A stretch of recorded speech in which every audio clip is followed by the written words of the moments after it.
Audio Jungle. Audio Jungle.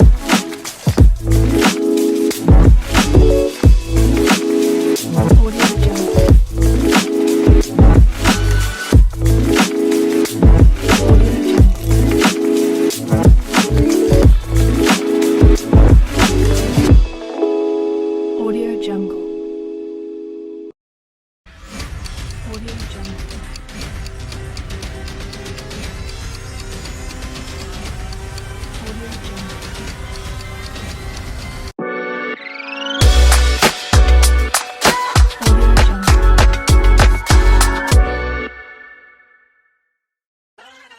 Did you hear the news? Your neighborhood Target is now remodeled. With the Ulta Beauty at Target experience, a fresh look, and the same low prices you love. Come see what's new.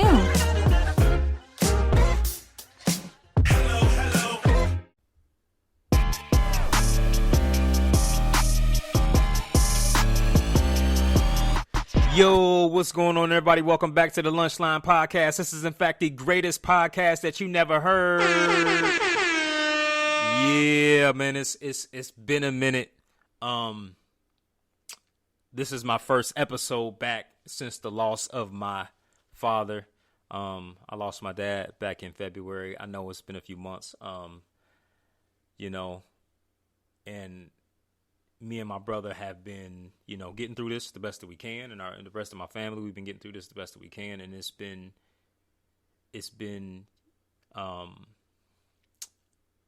I wouldn't say that it's been rough. It's been different, without being able to, talk to him or, call and check in or just drop in when I'm in town or when I visit.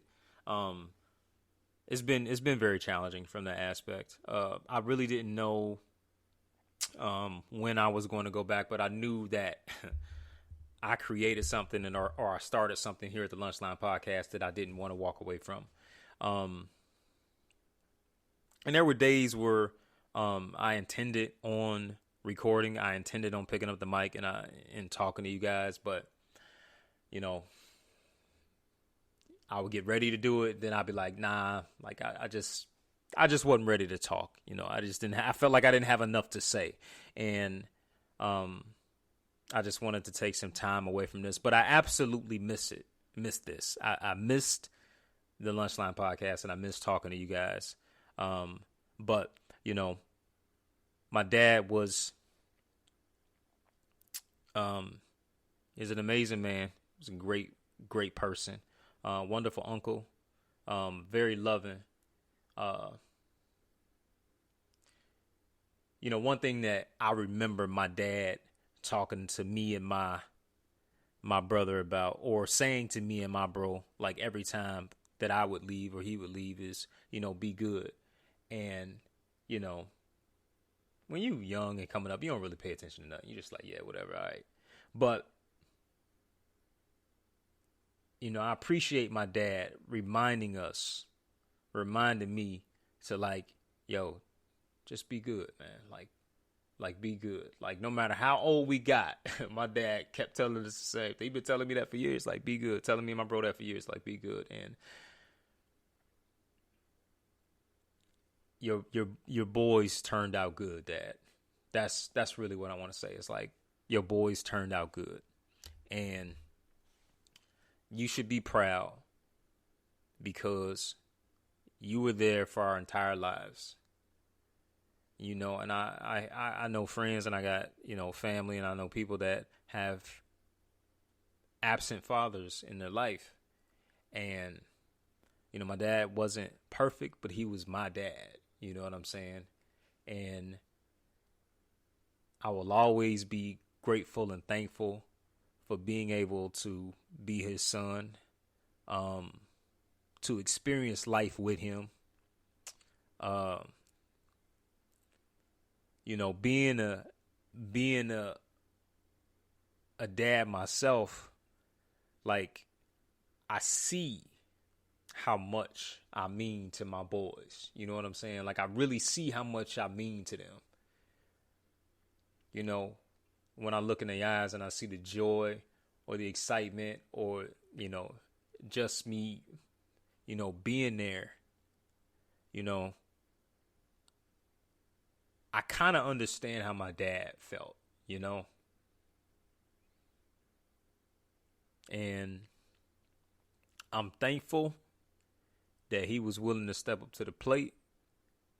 I'm thankful that he chose me and my brother, that he chose us. My dad worked his entire life. My dad was not a stranger to hard work. I seen my dad get up and work. I seen my dad grind. So, a lot of my gifts come from my dad. Like my dad was a master mechanic. Like my grandparents owned a junkyard, or auto parts junkyard coming up, and my uncle and my uncles worked there. My dad worked there, and over the years, man, my dad just gained such a skill, man, with just being gifted with his hands. And even though I didn't dabble into the mechanical route, I always had a knack for being able to solve problems, because of how I see things, and that's one thing that I believe that I get from my dad. Like, anything that needs fixing or repairing, or if something needs to be worked out, even if I haven't done it before, I know that I can do it. And that's just a gift that I have, that I've always been just excited about, because I knew my dad, and I could just be like, yo, my pops he was a genius with his hands. He was a genius at solving problems with any vehicle you could think of. Like my dad he would know what's up. And I remember, you pull up to my dad's crib. I don't care if you my friend. I don't care if it's you his son. If if my dad not feeling your whip, my dad would let you know, like, man, this car is junk. Like, why in the hell would you buy this damn car? Or if you had a good whip, he would let you know, like, this is a good car. Or, if you had a Ford or whatever, he would just call it like it is, man. It didn't really matter. Like, if my dad wasn't feeling it, he was gonna tell you that he wasn't feeling it, and that just was always funny to me. Like, that was always funny to me. Like, or my friends will roll up and they would have a question or two, like, why is my car doing that? My dad would be like, oh, this is what you need, or this is what's what.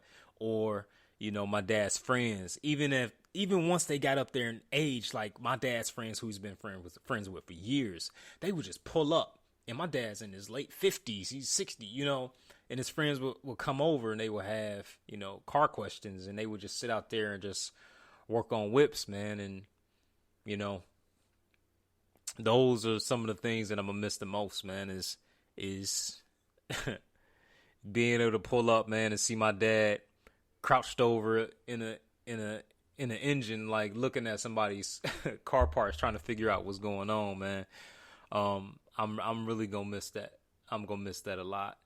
And going up in the junkyard, man, like you pick up so many little weird, like I love the smell of like junkyard and like gasoline, and like I just love it, like oil. Like I just always have loved that like mechanic smell. Like every time like I'm around like some cars being worked on or a garage, like I'm just if you people never notice this, I kind of do it to myself, but I'm over there and I just be inhaling, because like I just love those fumes, because it always brings back like some of the best memories that I had, and growing up, around an auto parts, a junkyard or whatever, like you get to just dabble in so many cool things. Like, I'm in random vehicles playing with the radios, and just like, it was my discovery zone. Like I would just walk around and just dig in cars and just,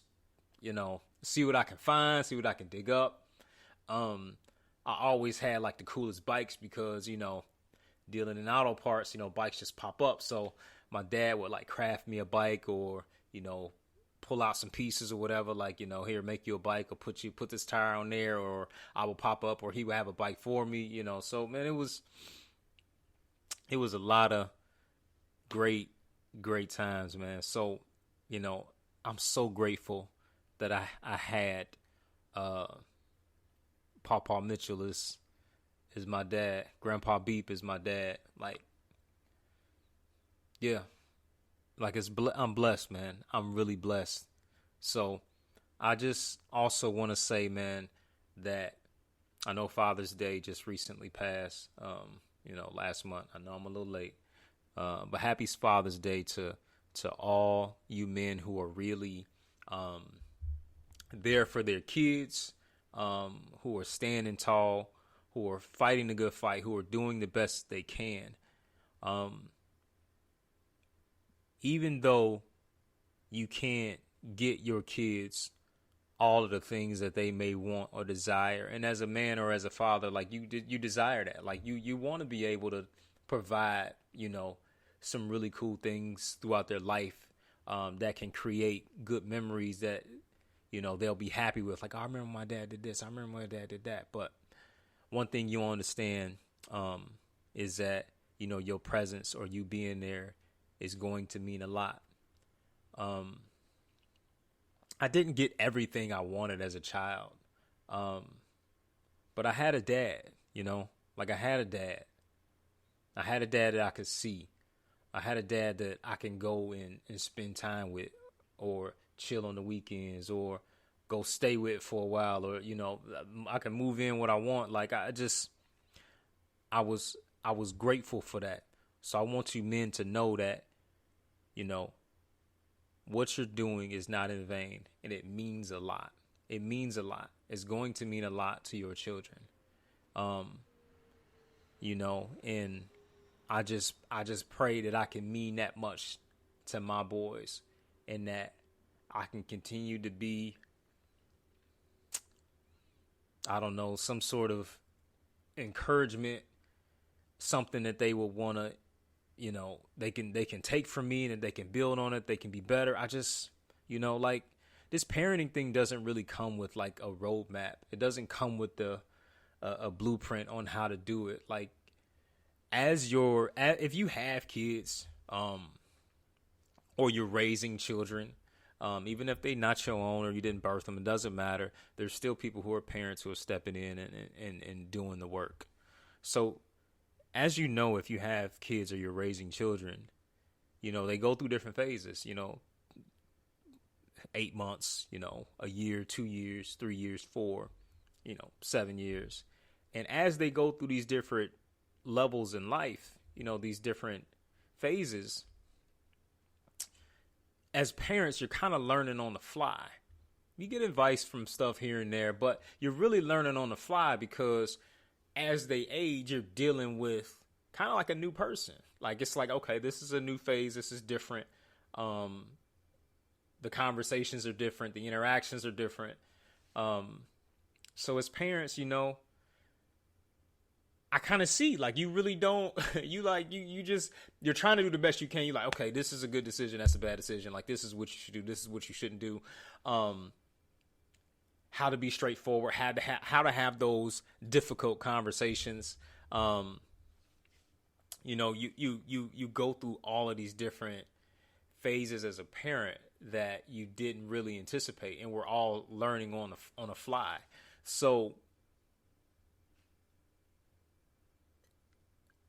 understanding that makes me a little bit more gracious with my parents, because you learning this on the fly. You know what I'm saying? And it's not to make an excuse, because, it's just to say, like, you're learning on the fly, man. And I appreciate, my dad doing the best he could with what he had, So, I just want to give a humongous, like, heavenly shout out to my dad, man. Like, you are going to be dearly missed. I picked up my phone the other day, and, I'm scrolling through, and I saw your name, and I clicked on it, and I thought to, like, call you. And I'm like, So I'm still dealing with, you know what I'm saying, him being gone, and it doesn't feel real a lot of times, but you know, I'm grateful. I'm thankful because I do have a blessed life. And you know, once people pass on, they say, you know, count your blessings, and you know, to try to make you more mindful that, you know, life is precious, man. Like, it's absolutely precious. And it's not guaranteed forever.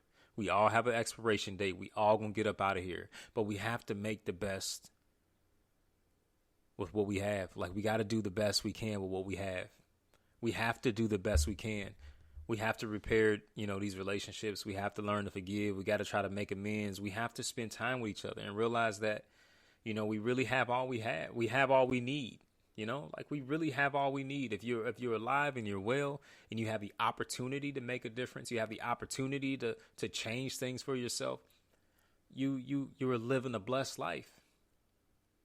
You know, think about life as an opportunity.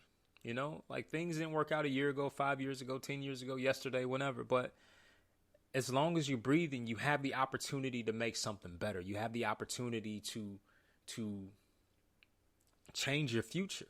You know, like, we got to start appreciating what we have. We have to love ourselves. We have to love our life. We have to love this. We have to love each other. We got to get over ourselves. We got to get over these petty arguments. We got to try to stop doing wrong by people. I'm not saying not make a mistake, but I'm saying we have to stop abusing each other. We have to stop all of this bickering, this nonsense. We got to get back to family and together and to bonding and to real relationships. You know, like, it's all precious, man. And it's, you know, it's going to stop one day. Like, all of it's going to stop one day.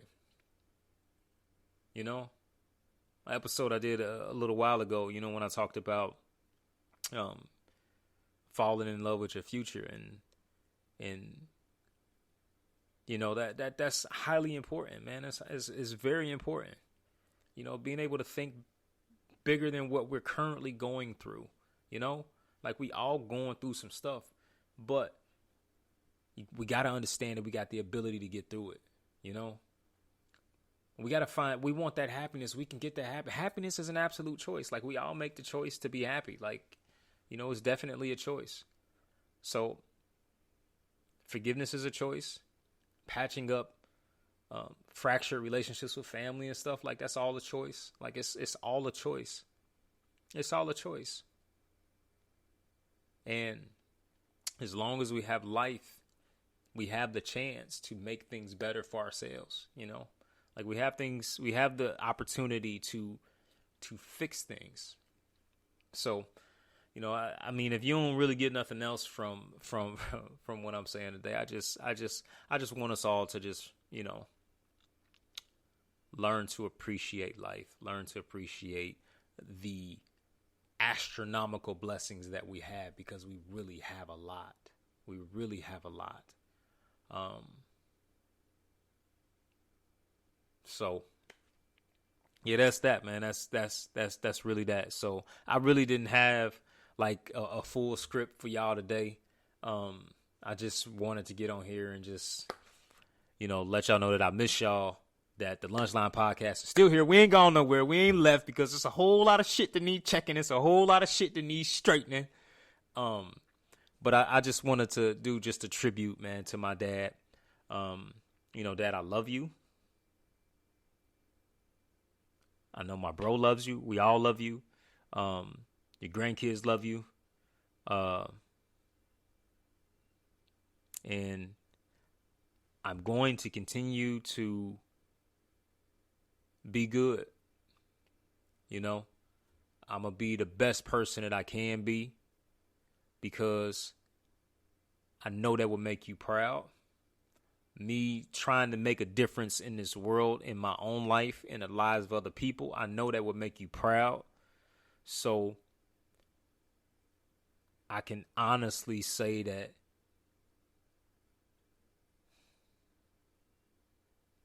I am what I am because of you. You know, a lot of my gifts and a lot of my talents and a lot of the great things that I can do, you know, comes from you. And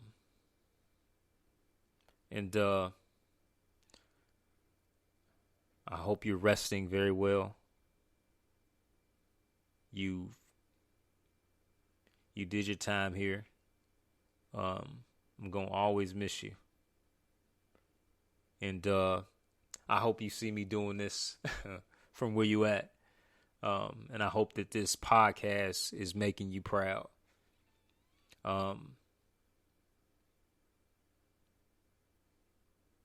So keep looking out for us, Dad.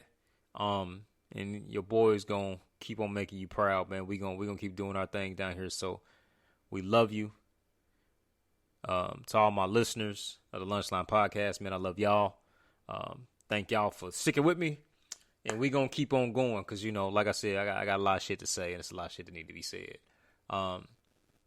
This is the Lunchline Podcast, man, and I'm gonna get at y'all next week.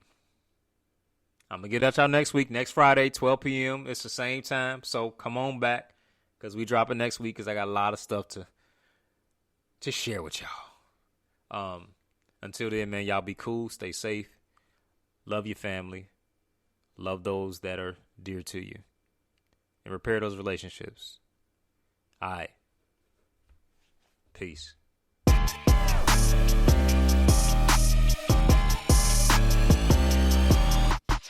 At the World of Weights, getting the heavy stuff to gym owners across the world is an easy lift because they've got Salesforce Customer 360, the #1 CRM. It unites their teams around all their customers, so marketing can predict what each gym needs. Ooh, the deluxe dumbbells. Sales can get the orders out. And overnight? Wow. And every employee can smash their numbers this quarter. See how uniting your teams can help you wow customers at salesforce.com/customer360.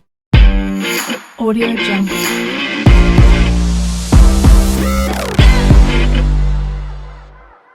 You want a Western adventure, but you also want modern convenience. What you want is Boise. We have 15 breweries just miles from hop farms, and our downtown is packed with more than 100 craft restaurants. We have an outdoor theater where deer walk by. Seriously. Oh, and we have more than 200 days of sun every year, which make those hundreds of miles of trails around the city pretty awesome. This is Boise, the unexpected West. Plan your trip to visit Idaho at visitboise.com.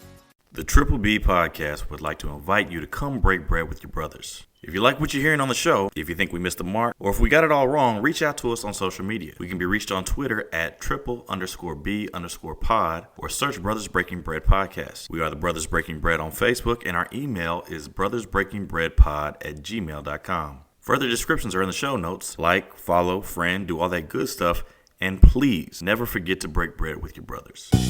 How y'all doing? We out here, chilling in the spot. What up? How y'all doing? We out here, chilling in the spot. What up? How y'all doing? We out here, chilling in the spot. How y'all doing? We out here, chilling in the spot. What up? Hey, what's going on, y'all? Brothers Breaking Bread Podcast in the house. Hey! We're having a little pop up. It'll be good. Yeah, let's make it happen. Let's not just talk about it. This is a beautiful thing, man. It's all this blackness, and we all just getting together, we playing dominoes, we eating, we drinking. And, you know, food is always just the extra, man. They deprive these people of their basic human rights. You know, and we call ourselves Americans. We're supposed to be above all this. They'll fake the crisis. They'll make it seem way out of proportion. We brothers, we breaking bread. How y'all doing? We out here, chilling in the spot. What up? Trying to hold it all together, man. Life is moving fast right now, man. So it's good to have everybody come through. I love that, man. I love it a lot more than I could say to you guys. Hey, what's going on out there, y'all? Triple B Podcast, Brothers Baking Bread in the house. This is our mid-season review. We are all here. What's going on, y'all? How y'all living? How y'all feeling? Feeling good. Oh, good. We ain't went nowhere. We up in here. We up in here. Yeah. Oh man, we got. You know what? Fuck it. Y'all niggas are here. Hey, go back to last episode. Figure out who's here. Yeah, there are niggas of very rainbow colored niggas here. There we go. It's a coalition. It's the Rainbow Coalition. Yeah, it's Benetton ad of this motherfucker with no white. So imagine a Benetton ad with no Caucasian. There we go.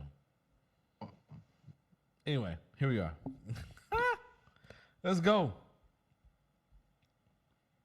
What we are gathered here today, dearly beloved, to get our mid-year review, and basically kind of, we always do this. We come to a checkpoint in the year. So when the calendar rolls over to July, we know that we're halfway home for 2022. 2022 has not been much different than 2021, which was not much different than 2020. This decade's been a wild decade, so we have to take some time in the middle of the year just to kind of reflect and gather up all the bullshit that we went through, so we can be prepared for the year-end review that will be coming to you at the end of December or early January. So we're gonna go through our categories. We're going to take some nominations. And basically kind of give you an idea what you can kind of go back and look at for the first half of the year and figure out what some of the highlights were, what some of the lowlights were, and, do your own research. So. Here we go. Yeah. So, first category, the Cooney. The Herman Cain. Herman Cain, 999 award. R.I.P. I mean, I was going back and listened. Like, every time we talk about the Herman Cain, bro, I just giggle my fucking ass off, nigga. That award name is just so fucking disrespectful. I mean, after this crash, it might be named Clarence Thomas. The honorary. A nigga who died for the Coonan. So, do we have any nominees in the first half of 2022? Justice Thomas, 3 episodes. Yes. 190. When he, what did he do on that one? Episode 194, talking about his wife and the all the Supreme Court decisions that came out. Episode 195, we talked about him not recusing himself from the January 6th. Anything that happened with that, because his wife was involved with that. And then episode 212, it was kind of like podcast people were defending him, but I think that was when Roger was like his colleagues were talking bad about him. It was like, he's still a coon, but you can't talk bad about him. So 3 episodes with Justice Thomas. he's been making his name known out here in these streets. The top coon. Yeah. Not the top coon, the top coon. He's gonna be hard to beat in 2022. I don't know. Yes, he is. I don't even know if we have anybody else in 2022. You always have Herschel Walker, sir. That was Hold on. Diameter, do you have a episode where we talk about him? Episode number. How about anytime that nigga opens his mouth? I don't know. No. Like, you find the episode number. I don't know if it's critical for this category, but yeah, anytime Herschel Walker opens his mouth, nigga, dumb shit falls the fuck out, bro. Yes, it does. I don't know. Shit. I mean, if anybody has a chance to He's the one. Justice Thomas, he's the one. Yep. Yeah, he's out and running, bro. He's won his primary. Yeah. What does nigga start talking about the air? He said China gonna take it back to Bad air. Some bad air. Air comes from China. Damn it. I'm drunk. Oh, God damn it. I am. Anybody else? I'm drunk. You don't make it, bro? Oh, I man. don't know. Cap Blocks is on. Okay. Well, Herschel Walker, yeah. Anybody else got a nominee? Coon. Yeah, those was my 2 right there, man. Coon. Nah, those are, yeah, I don't know. Our girl always. That's it. Our girl ain't really did nothing this year. No, she been quiet, my nigga. Yeah, she has been. Yeah. Laying the fuck low. You know what I'm saying? So. You trying to get your love. Candace Owens. Yeah, trying to get your love. All right, so we go with them two for right now. Yeah. This only Tim Scott ain't made no noise. No. Cameron ain't made no noise. The usual suspects ain't been. They've been quiet. Well, we got our two then. We got our two main. Got a head to head. And we got two strong studs out there, boy. Yeah, we'll add to it for the second half. Yeah, the second half somebody might emerge. You know, somebody gonna raise their head up. Yeah. Hey, we still got an election to go through. That's true. Yeah. Great debaters. Let's see. What episode? 189, the episode where it was talking about the kid who said, or no, the teacher who used the N-word, and the teacher and the kid going back and forth. There was a lot of debate about who was right in that situation. Oh, I do remember that. Yeah. Oh yeah, okay. 189. Yeah, I think I was gonna call that one the great. Yeah, that's conflict resolution. That was called conflict resolution. Yeah. I think there was another one where we got into we were comparing. I think it started in the old last year, but I think it got continued over to where it was I think it was titled "It Might Have Been About Race," and we were talking about we were comparing Antonio Brown to Aaron Rodgers. I still say. Oh yeah. That's a good one. That's a nominee. Yeah, that's 179. 179. Yeah. Yeah, that's funny. 170. Those are the two that stand out to me. I don't remember there being another thing where we necessarily disagreed other than those two. Like, niggas have been like real peaceful this year. Yeah.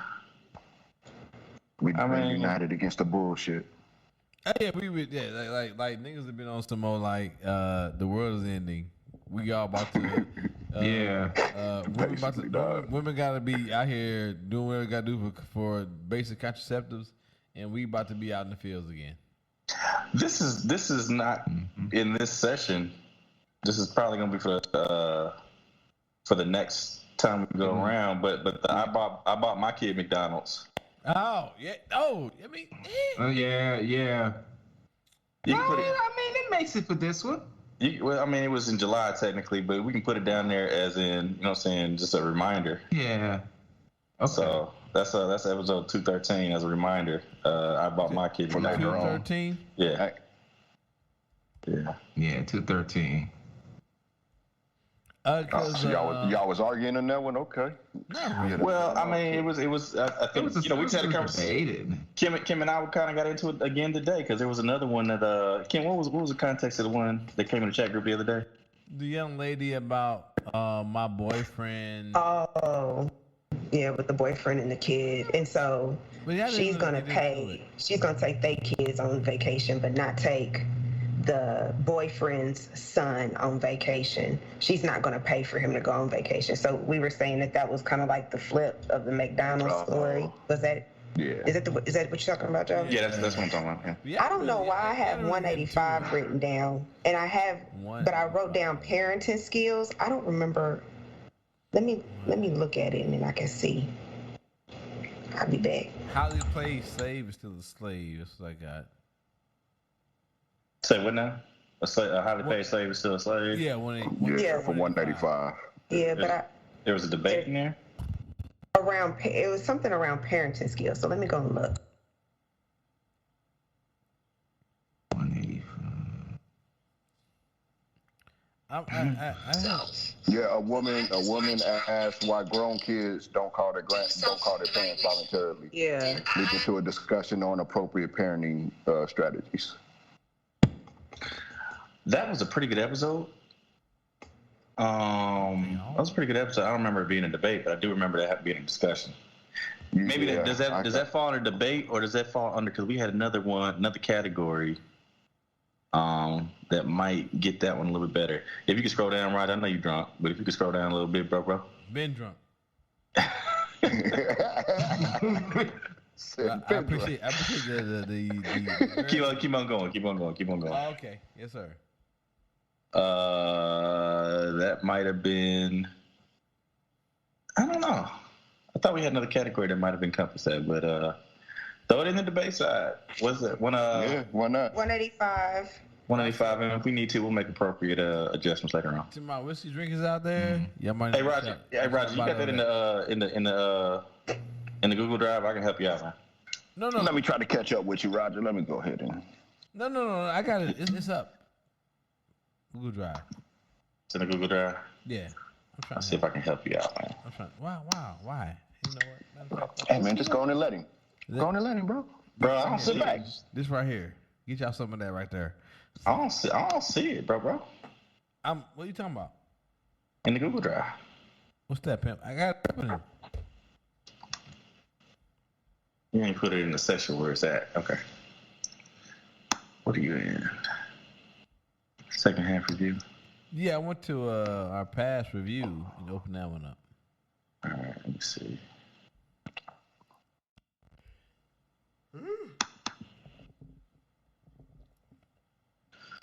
All right, we ready for the next category here? Where we at? Oh, yes, sir. Scroll down. What are we on? 3? Not so great moments in white privilege. Not so great moments in white privilege. So, I had something for this, I think. Damn. Can I throw it out there? Episode 185, the Mayo murders. And then what happened? What happened?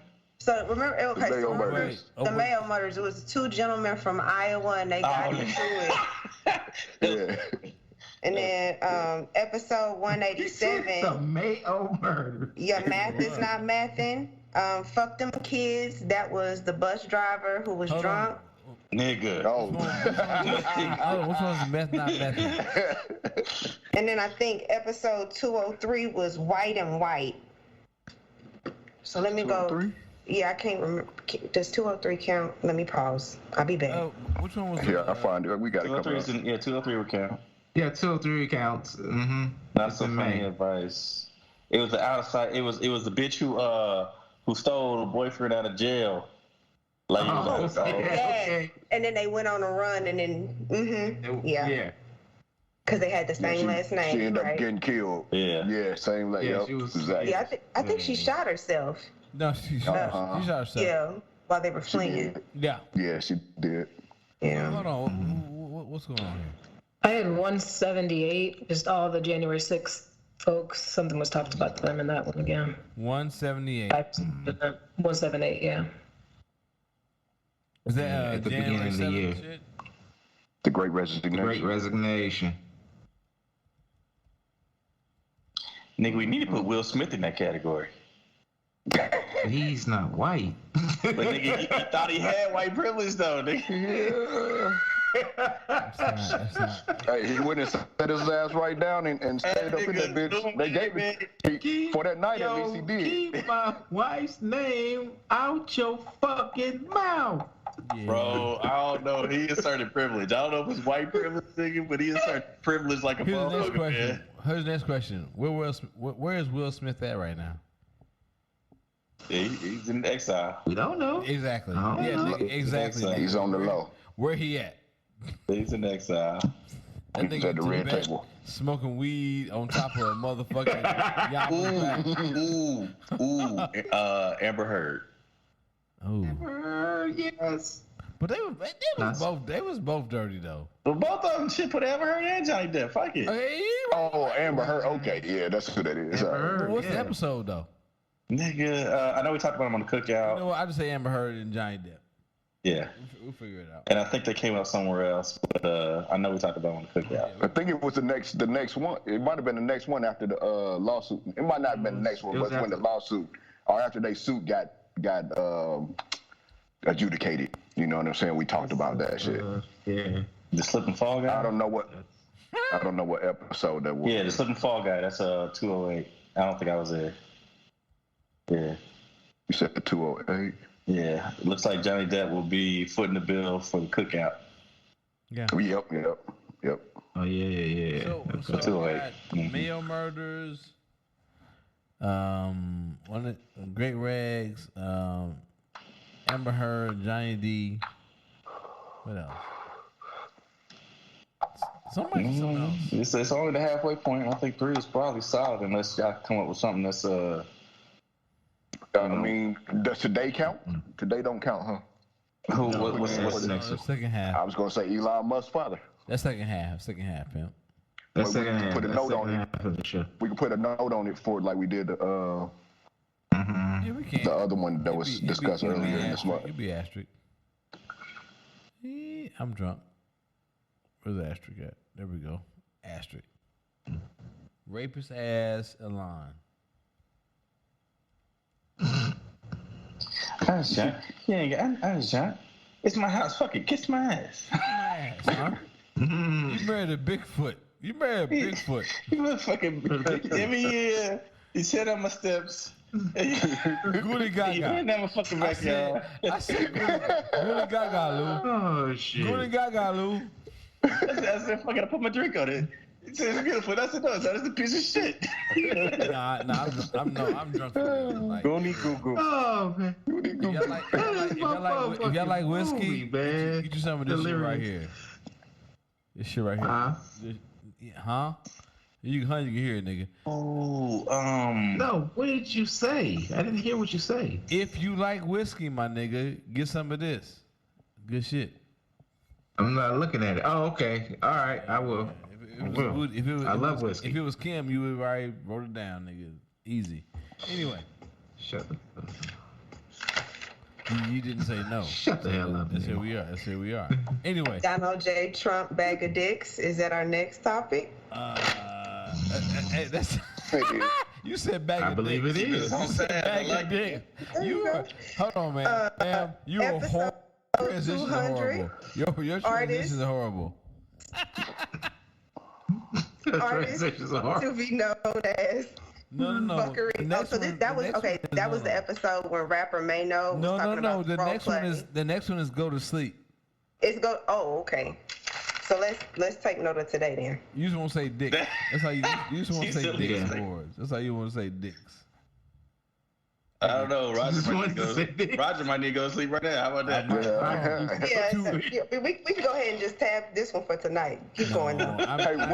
When was that episode when Joe literally left the show and went to sleep? Nigga, that's last year, man. Stop that. That was 2 weeks ago, nigga. Last year. Y'all niggas. That was earlier this year, man. Oh, you can't be kept bringing up old shit, man.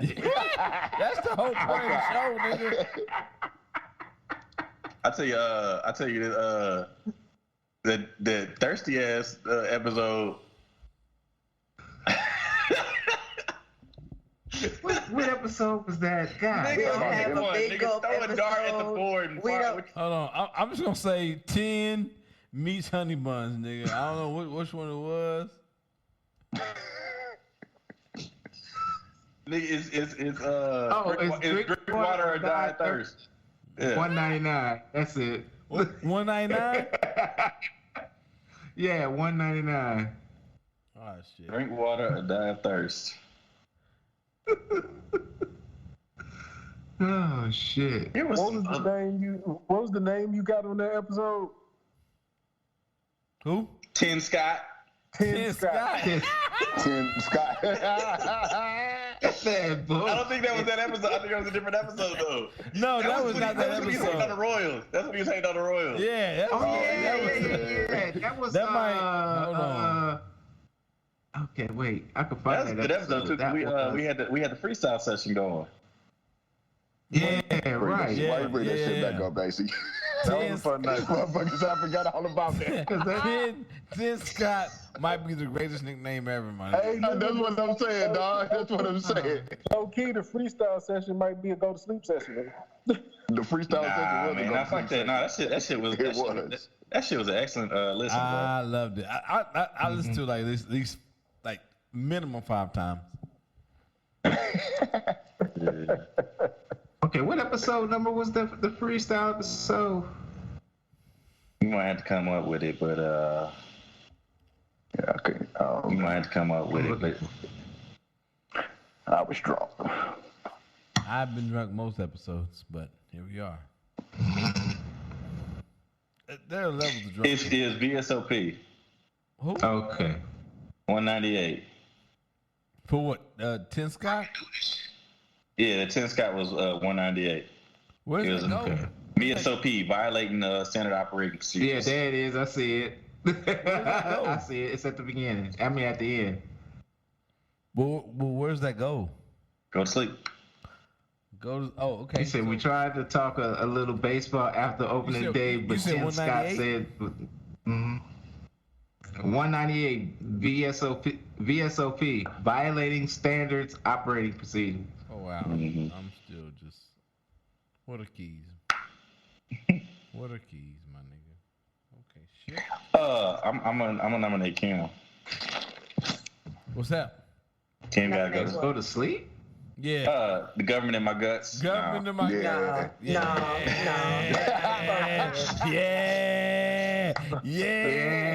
I wasn't even under the influence of anything. I feel like you got to be under the influence. You just got to go to sleep. You just need to go to sleep. You might have been weird. You was weird. You don't have to get the influence of anything. Just go to sleep. Weary. Yeah. Well, I just wanted to be on the record. That was sober, Kim. Okay, so. It had to be. It had to be drunk. It's just you need to sleep. You need some rest. You need some more rest. We definitely got to figure out the technology to get niggas in one space to record this shit. So I'm going ahead with episode 211, government in my guts. That's not fair. That's completely fair. Completely fair. Hey, I had to. They renamed the whole category after me. We came very close to doing this shit. We came very close to doing it. You might break the streak so he gets saved. You know what I'm saying? Hey, don't be mad, Kim. I literally threw my laptop off of a table, and it made me my award at one point in time. They won't let me forget about the episode 3 years ago when I actually went to sleep. Yeah. That was last year, Joe. And 3 years ago. Yeah, it's gonna keep falling back. Keep adding numbers. That shit was 11 months ago. That shit was 11 months. That shit happened before we even started doing the podcast. Why you gonna bring that up? It was only like 4 episodes in. I mean, you did literally play for a higher power to put something in your guts. First and foremost, we are not gonna revisit that. Y'all don't chastise how I pray. Y'all shit. We not. We just got nominated. That's all. That's all. I'm trying to give you your flowers. Have the best of us. Okay.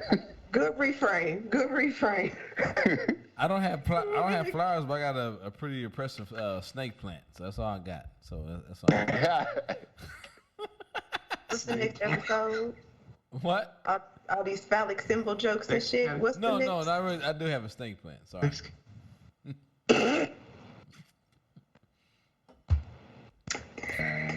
I think that's probably what we got on that category for first half. So Donald Trump Bag of Dicks Award. Ooh. I got 202. Well, I know it was for sure. For the majority of the Supreme Court. And the Supreme Court, yeah. Yeah. Who'd you say 10? I was saying Clarence Thomas and and the Thomas.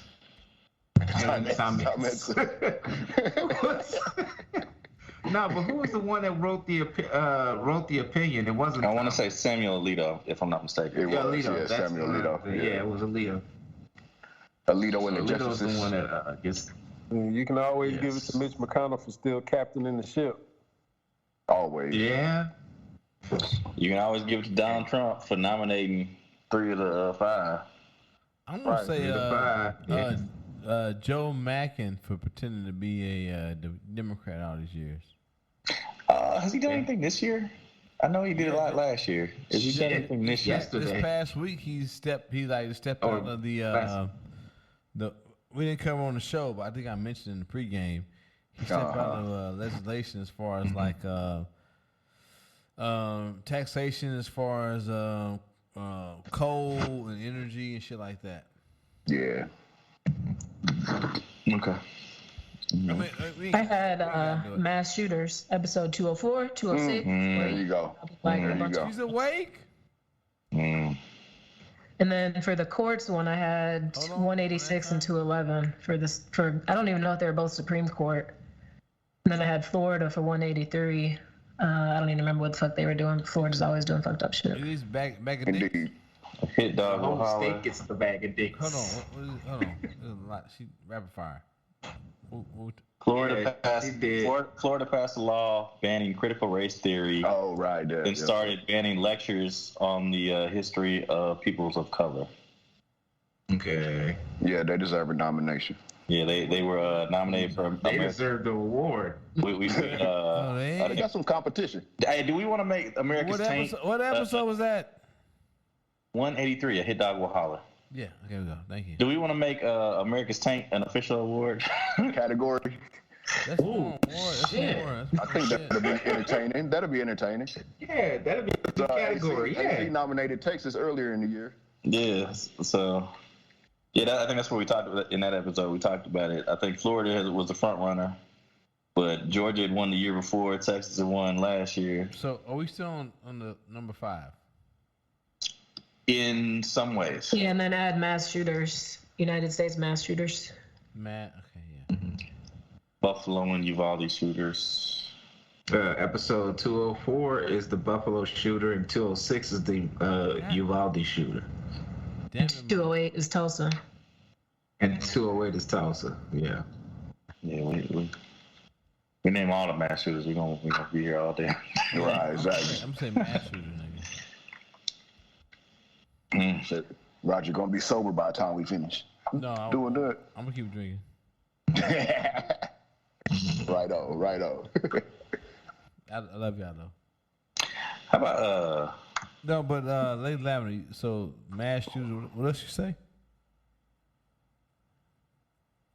I think you got them all. The mass shooters, Florida, the courts.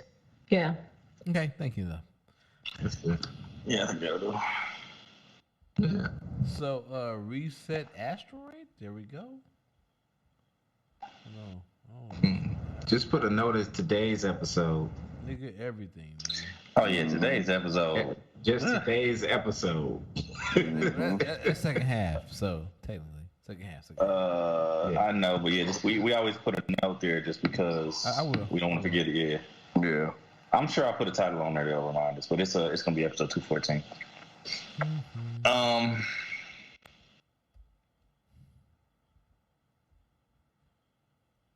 Reset asteroid. Episode 202. That was the when Roe versus Wade. Mm-hmm. Yeah, we could throw that back up. Okay. We could throw them shooters back up. It's damn near the same fucking category, it feels like.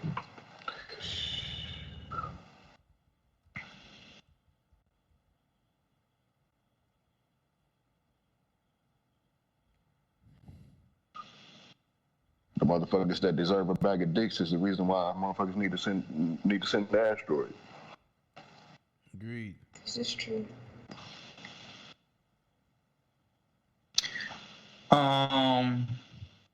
Hey, no, I got go back to bag of dicks. I'm put the senators that voted against Ketanji Brown Jackson. Mm-hmm. Okay. I like that. Senators that voted against KBJ. And I think that's, if we need an episode, that's episode 197.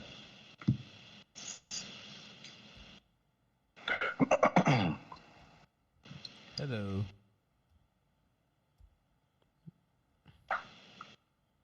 So 197? 197, I believe. 97. If you, yeah. You tell a lie long enough. Why is my computer slagging? Hey, 197. There we go. Hey, can we get Vladimir Putin a bag of dicks? The starting the war? Yeah. War of aggression? Yeah, sure, fuck it. Yeah, he could be nominated. He might win. We'll see how the shit turn out. How it develops. I don't know what episode that is, but I just actually passed by it too. Hold on. I just know he on that fuck shit.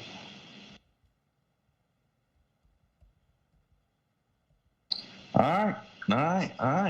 Reset asteroid. I don't know if we had that. Oh, Roe v. Wade. Yeah.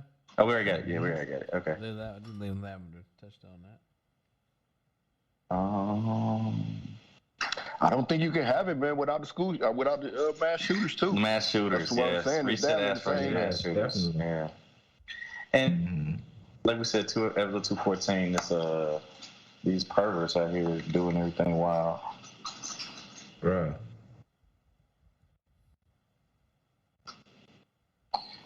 Yeah, I think that's gonna be it. The mass shooters.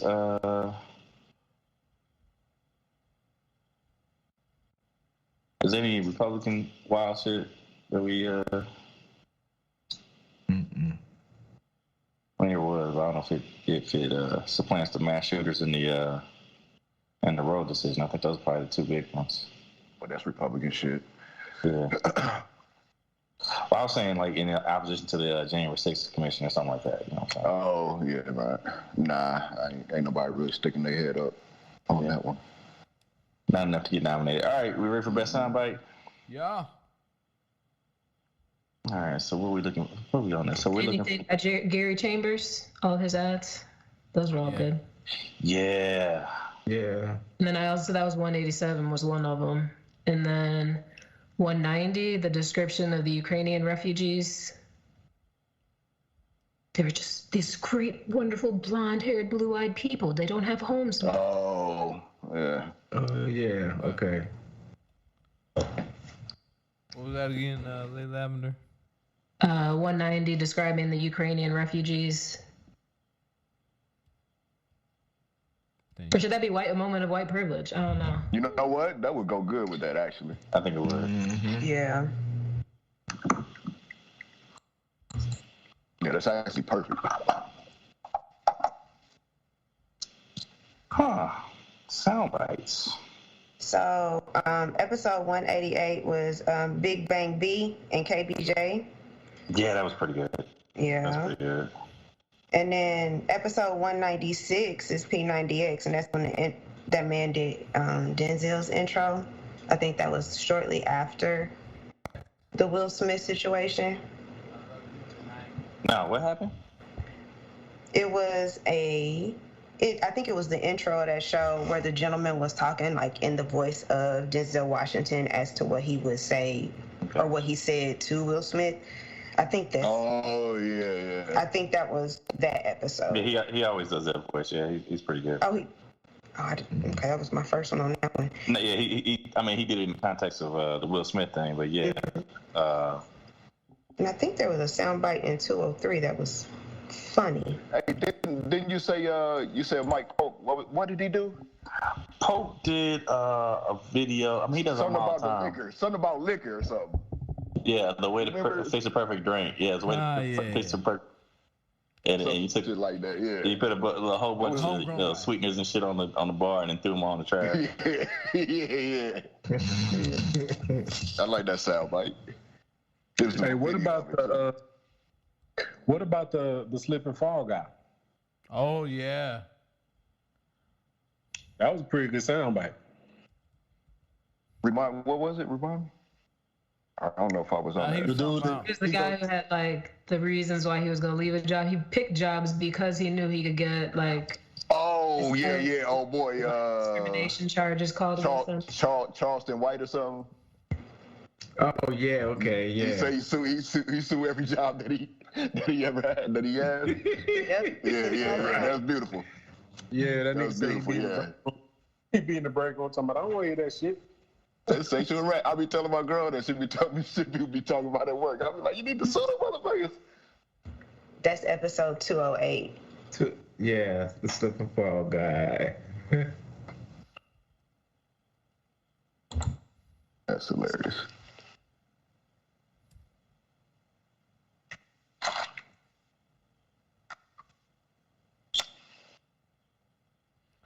All right, Hallmark Hall of Fame. Have we had one this year? It's kind of a little off, but I had episode 191 announcing Juwan Howard Day for him successfully slapping somebody and keeping his job.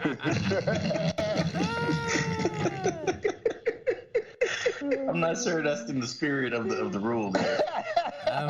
I feel like it's not all the way, but it kind of works. It brought joy to you guys as you announced the holiday. Hey man, if a 10-year-old not getting an abortion is getting abortion is not an abortion, I guess Juwan Howard not getting fired for slapping white man It's a feel good story. What was that again? That's a Hallmark moment. Episode what? Oh, they Lavender. It's episode 191. 191. Disturbing Clay Kanye. Yeah, he did slap a white man on national TV. National TV. Live. Kept the Like, child. what? Nigga, what? Oh, shit. Because the world's shitty. That's all we got. All right. Yeah. Next one. Well, wait a minute. What was episode 182? Black Woman Justice? Was that? I have that. That's what I was thinking about. KBJ. Yeah. I was trying to find. Yeah, I was trying to find that. Yeah. Well, I was talking. Didn't we talk about her actually getting inaugurated? Or not confirmed, but I said inaugurated. Sworn in. Sworn in. Yeah, we spent some time on that, but Yeah. I would go with the one where we talked about it more so in terms Where she got confirmed. where she got nominated. I go with the nominated. So Confirmed. well, Are you saying nominated? Oh, you said. I'm saying nominated because I think that's when we talked about it more. You know. What Okay. It was Black Woman Justice. Episode 182. Episode 182. Yeah. There it is. And the Big Bang Theory KBJ is 188.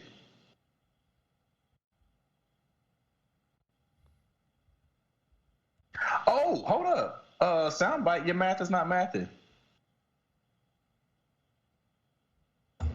Was that Richie Fontaine? I don't know who it is. It's a young dude who was basically. Yeah. You remember what it was about, AC? Yeah, it was the dude he was a young kid who was responding to another white dude's video, talking about how white people say they're racist, but they're more racist black people than white people. And he broke him down to the net. Yeah. That was a good one. That's a good one. Yeah, that is. Yeah. So your math is not math, and that's 187, bro.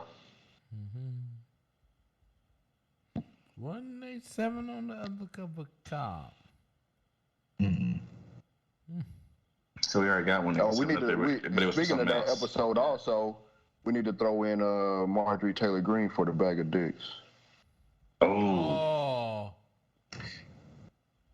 Same episode. Yeah. What she doing that episode? Something about soup Nazi.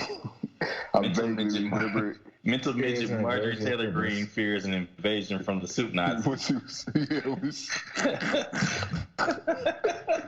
don't remember what that was. She said Gestapo. She said the word It's Gestapo. She said Gestapo. Yeah. Like, oh yeah, stop. Which one is that? We can go through. There's something else we done talked about on her ass this year. Which one is that? Soldier. Was that what? Which one? That was 187. The same math is not math. Sound bites. Yeah, she said Gazpacho instead of Gestapo. Yeah. I was also nominated for. So there's like 3 from 187. There's 3 from 187. You know what I'm saying? Yeah. But I don't know. I don't know if that was that wasn't on the soundbite. My bad. No, that wasn't on the soundbite. That was under bag of dicks. That was a soundbite. Dicks, yeah. He was saying bag of dicks on that.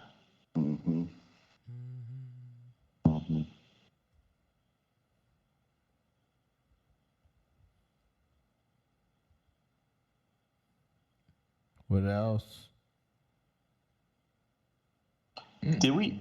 Oh shit. Yeah, it's cool. Ready for next category?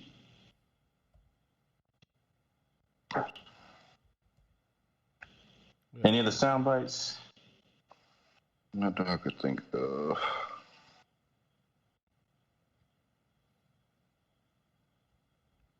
Yeah. Okay. At the soundbite, we're looking at. We were doing Hallmark Hall of Fame. We got KBJ. We've got what's Howard? Not 191. What's Howard?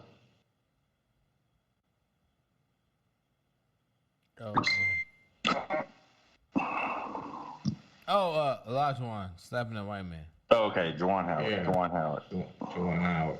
My bad. Okay. Hallmark Hall of Fame.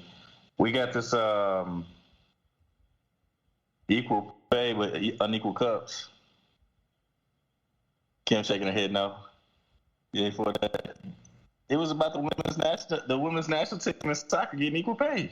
It got negated because of the next story that we covered after that. So it's like it canceled each other out. Some simple math type shit.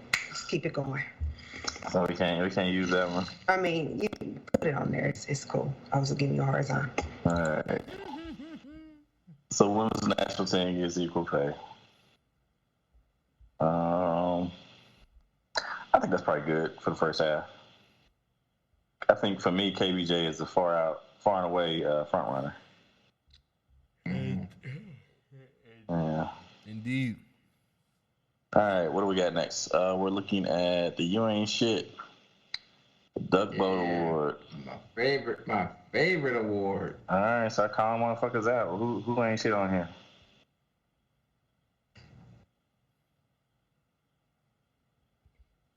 I don't know. We didn't have any. Did we ever have a duck boat series? We haven't had a duck boat moment yet. Yeah, we have. Shit, the unequal cups, nigga. That's duck boaters. And I gotta go back and listen, but like 2 weeks ago when Joe got on drunk, there was some shit that was like questionable. I gotta go back and listen. Okay, that's what 211. That's government in my guts. Oh shit. Yes, I was on shit. That's when he said he ain't coming on for a long time but for a good time. Yeah. He did both. Yeah. I don't know what I said there. It was something wild too. It was You said a bunch of wild shit.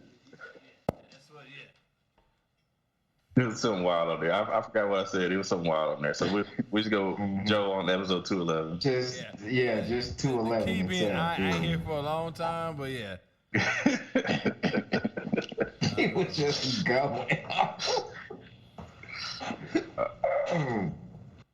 AC used to always talk about the one where conjugating verbs. Is that this year? I was gonna say that one, dog. Where we this year. This teacher getting killed by her students. Yeah. Oh yeah.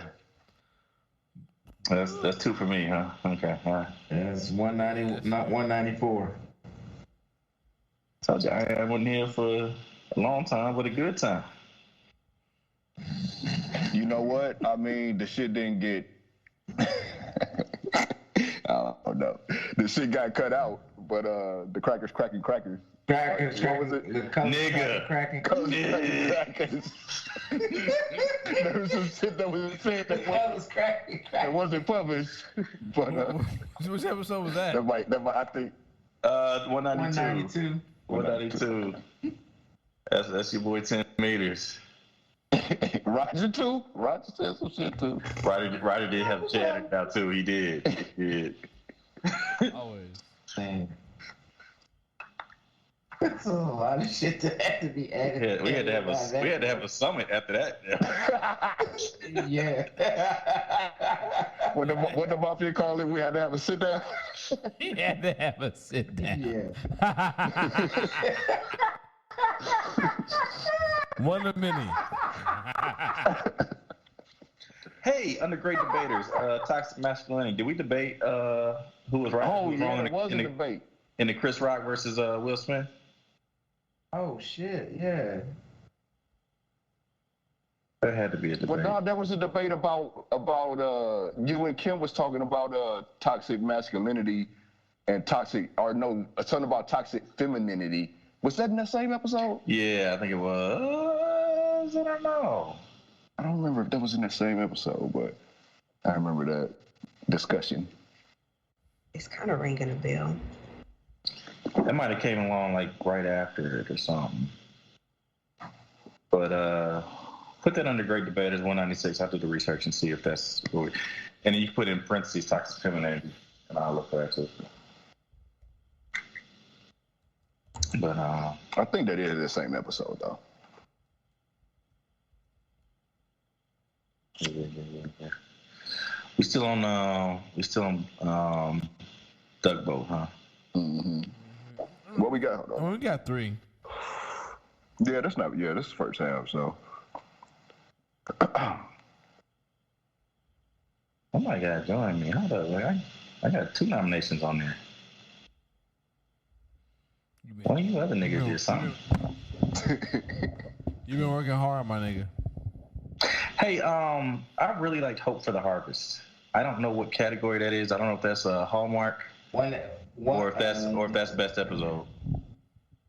186. I know the number. I'm asking what category would that fall under? Well, hold on, let me look at it. A solid discussion sprouted out on the future of black voices combating the onslaught of critical race theory, bans, and gerrymandering from conservatives. That might be a debate. Yeah. I think 10 was kind of on some fatalistic, it don't matter what we do, and I think we kind of talked about we got to be the change that we need to see. So y'all want that under great debate, Hallmark, or best episode? Yeah, I think we can go under. Actually, we can go on the both best episode and great debate. Let's put it on the great debate. I don't know if let's put it on the great debate. Hope for the Harvest, 186.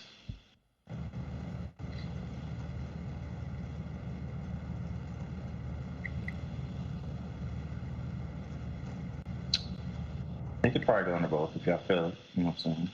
Mm-hmm.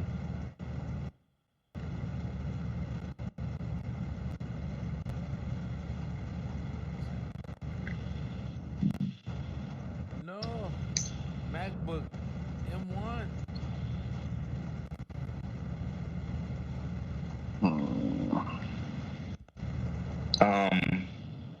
Best episodes. I think the Cookout was an excellent listen. That's what I was thinking. Yeah. I haven't listened to it, but I remember it being good to me as we were doing it. What's the number on that? I think the episode too. Hold on. The what one? The freestyle. The freestyle episode. Yeah, I was gonna say that next. The 207 is the Cookout.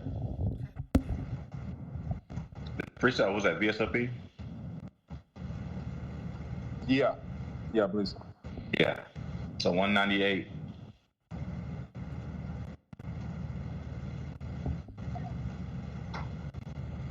How we feel about the KKK episode? Does that make the list, or is that? Hey, real quick, I just happened to click on this one. That toxic femininity was on 201. Negroes Know Me 9. No, that was good. Yeah, I like that title. I don't know how good the episode was, but I like that title. Yeah, I kind of remember the episode. I just know Ida came through with the one-liner on that. You said 201?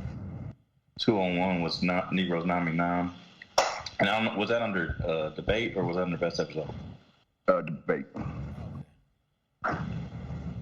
We had made a note of it, but we didn't know. We weren't sure if it was in some other episode. I forget what number. Mm-hmm. Toxic masculinity one. We weren't sure if it was in that one or another one.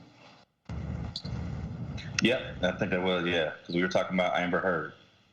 Mm-hmm. We talked about toxic. We had an episode called Toxic Masculinity, and I asked his toxic femininity thing because Amber Heard was one. Right. Yeah. Exactly. I think that was a good debate. That was an excellent debate.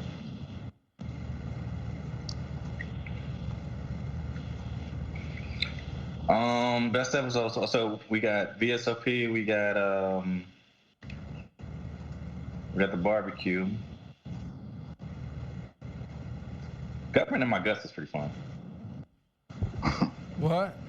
Government in My Guts, I thought was a fun episode. I want to say best soundbite for Government in My Guts. Best soundbite? I mean, I know we do sound bites as far as like clips from the show. Yeah, well, the soundbite was on the show. No. Sound bites is I know what the sound bites are.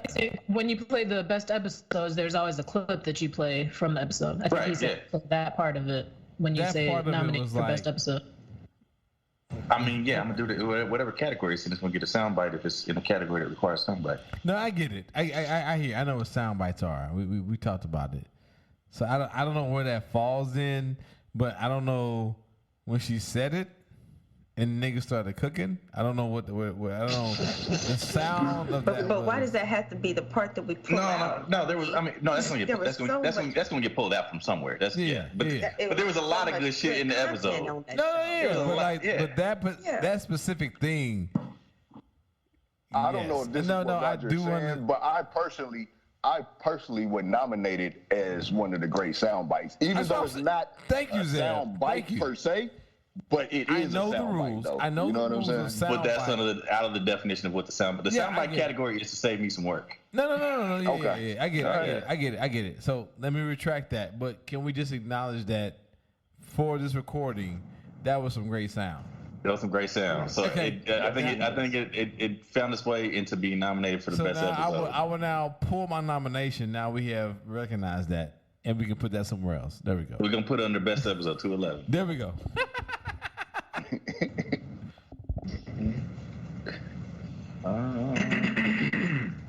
Any other episodes that That's gonna be a front runner though. Shut your horny ass up, nigga. Fuck you, man. No, you can't fuck. Who was to blame for Buffalo? Shit. I just scrolled by that too. I feel like that was a good discussion. Man. That was 204. Yeah, 204. Who was playing for Buffalo? That was a good one. So that episodes? It could be there, or I don't know if that's a great debater or a best episode. You know what I'm saying? But I felt like we had a good discussion. I don't know if there's really any much debate going on though. Yeah, I think it can go under best episode. I thought it was good. That was the one I wrote down. What was the number? Okay. 204, I believe it was. Mm-hmm. Yes.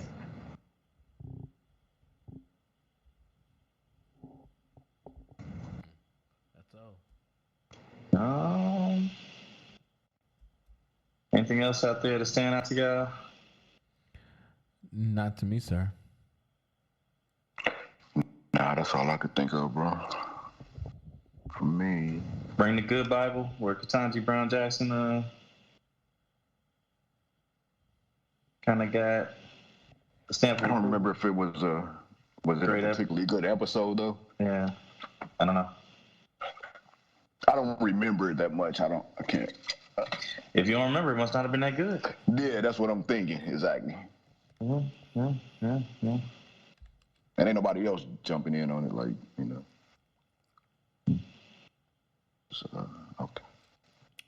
I still say the sound from In My Gut should lead the it is for the end of the year show review.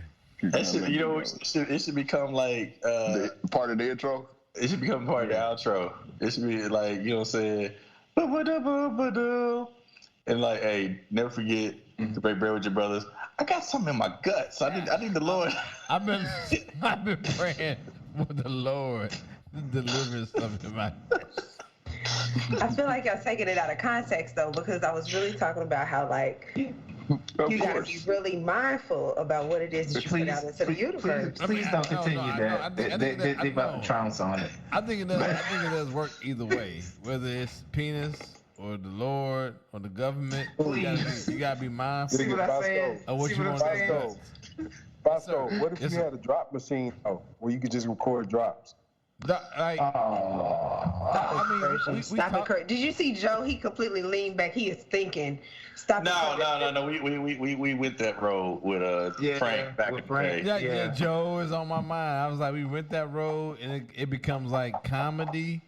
But then like if you want to do it, it becomes a task for whoever's producing the show. Right. You can have drops on the back end, but that's more work.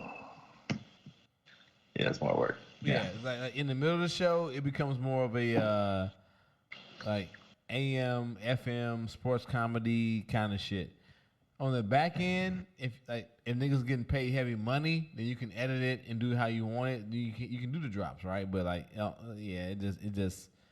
it's funny to us, but it's more work on the back end. It is not worth the effort. Until niggas start paying for this comedy. Exactly. So, I mean, I feel like we got our nominations done. There we go. Do we want to wrap up with those 3 other little quick things and get out of here? We can. Let's do it. I gotta. I mean, y'all can go ahead and start up. I gotta go to the bathroom real quick. Go for it. Yeah, we do it. We got you. Mm-hmm. This nigga Zeb is gone but not forgotten. Nigga had to go to the restroom. She going to lay those brown babies into a toilet and drown them. Why he felt the need to tell us rather than just hit the mute button, I will never know. He could have just said, "I got." He said he goes hard with his kids. He gotta take his shit. Hopefully, like most white women, 300. Hopefully, like a white woman that's postpartum, he ain't. You know what? I'm not going to that, bro. Hold on, let me turn this down. It gets real loud. Back in. There we go. Let me just gone but not forgotten. You know what? James deserves more than this. Why my screen load slowly? Because white people say y'all niggas talk too much shit. Ivana Trump, she dead, y'all. She was, I believe, the first white woman to allow this orange motherfucker known as Donald Trump to put his semen inside her vagina. She dead. She dead. She unleashed 3 of his spawns. Yes. Onto the planet. Is she responsible for that slack jaw motherfucker known as Donald Jr.? She is. She is. You know what? I don't trust a man with no chin, but I don't trust a white man with no chin even more. Here we are. Yeah, she dead, y'all. All the pissing she did on the former president and all that shit, she dead, y'all. But fuck her. I mean, no, you can't fuck her because she dead. I mean, you could. There are people who, if you know, shit, you get a Brazilian anesthetist. I'm looking at you. I'm looking at you. I gotta come. See, why I gotta come back to this? But he's training. See, mortuary science to be his next area of expertise. All I heard was come. All I heard was come. Come to this. Anyway, they come to this 31 times, 31 flavors. 31 flavors in your mouth: ice cream, chocolate, rainbow. Anyway, I hope that's the hell did I walk into? you came in to this fuckery. Anyway, let me stop this for the SEC or whoever. SEC, that's football. Anyway, whoever it is. Yeah. Fucking Marvel Comics or somebody. I don't know. I'm trying to pause it. They won't let me. Whoever's out there listening, I tried to pause this. It's not pausing. Okay, I'm gonna close this window. God fucking. I have to just close it. Yeah. They're gonna shut us down again. Yeah, they probably will. Be they're gonna cancel that podcast. Brothers Breaking Bread is gone but not forgotten. James Conn. We definitely were about 3 weeks ago. 2 weeks ago. Yeah. Spotify said, "Hey, for some reason you sent an email from somewhere. We shut down y'all whole shit." I said, "What?" Nigga exist? Yeah, that's what Speaker said. That's what Speaker said. I mean, you saw the email chain. They literally said, "Yeah, you know what I'm saying, Spreaker, because Spotify, and that's the other thing we didn't announce it, but Spotify finally got back online last week. Yeah, while we were gone. Yeah, because we was getting back on Apple, but Spotify was still like they were still hesitant. They were like, no. They said y'all niggas gone and forgotten, but then they remembered us. Everyone said we prefer our niggas docile and not speaking about real life shit. Exactly. We like EPMD, baby. We back in business. We back in business. That's right. Yeah. But for sorry. I'm not sorry. She married Donald Trump. So yeah, that's bad. But if you marry a musty dick nigga, you deserve musty dick nigga. Hey, but you know what, man? We can't make revisionist history too, though. You know, Donald Trump was a revered figure back in the day. You know what I mean? He was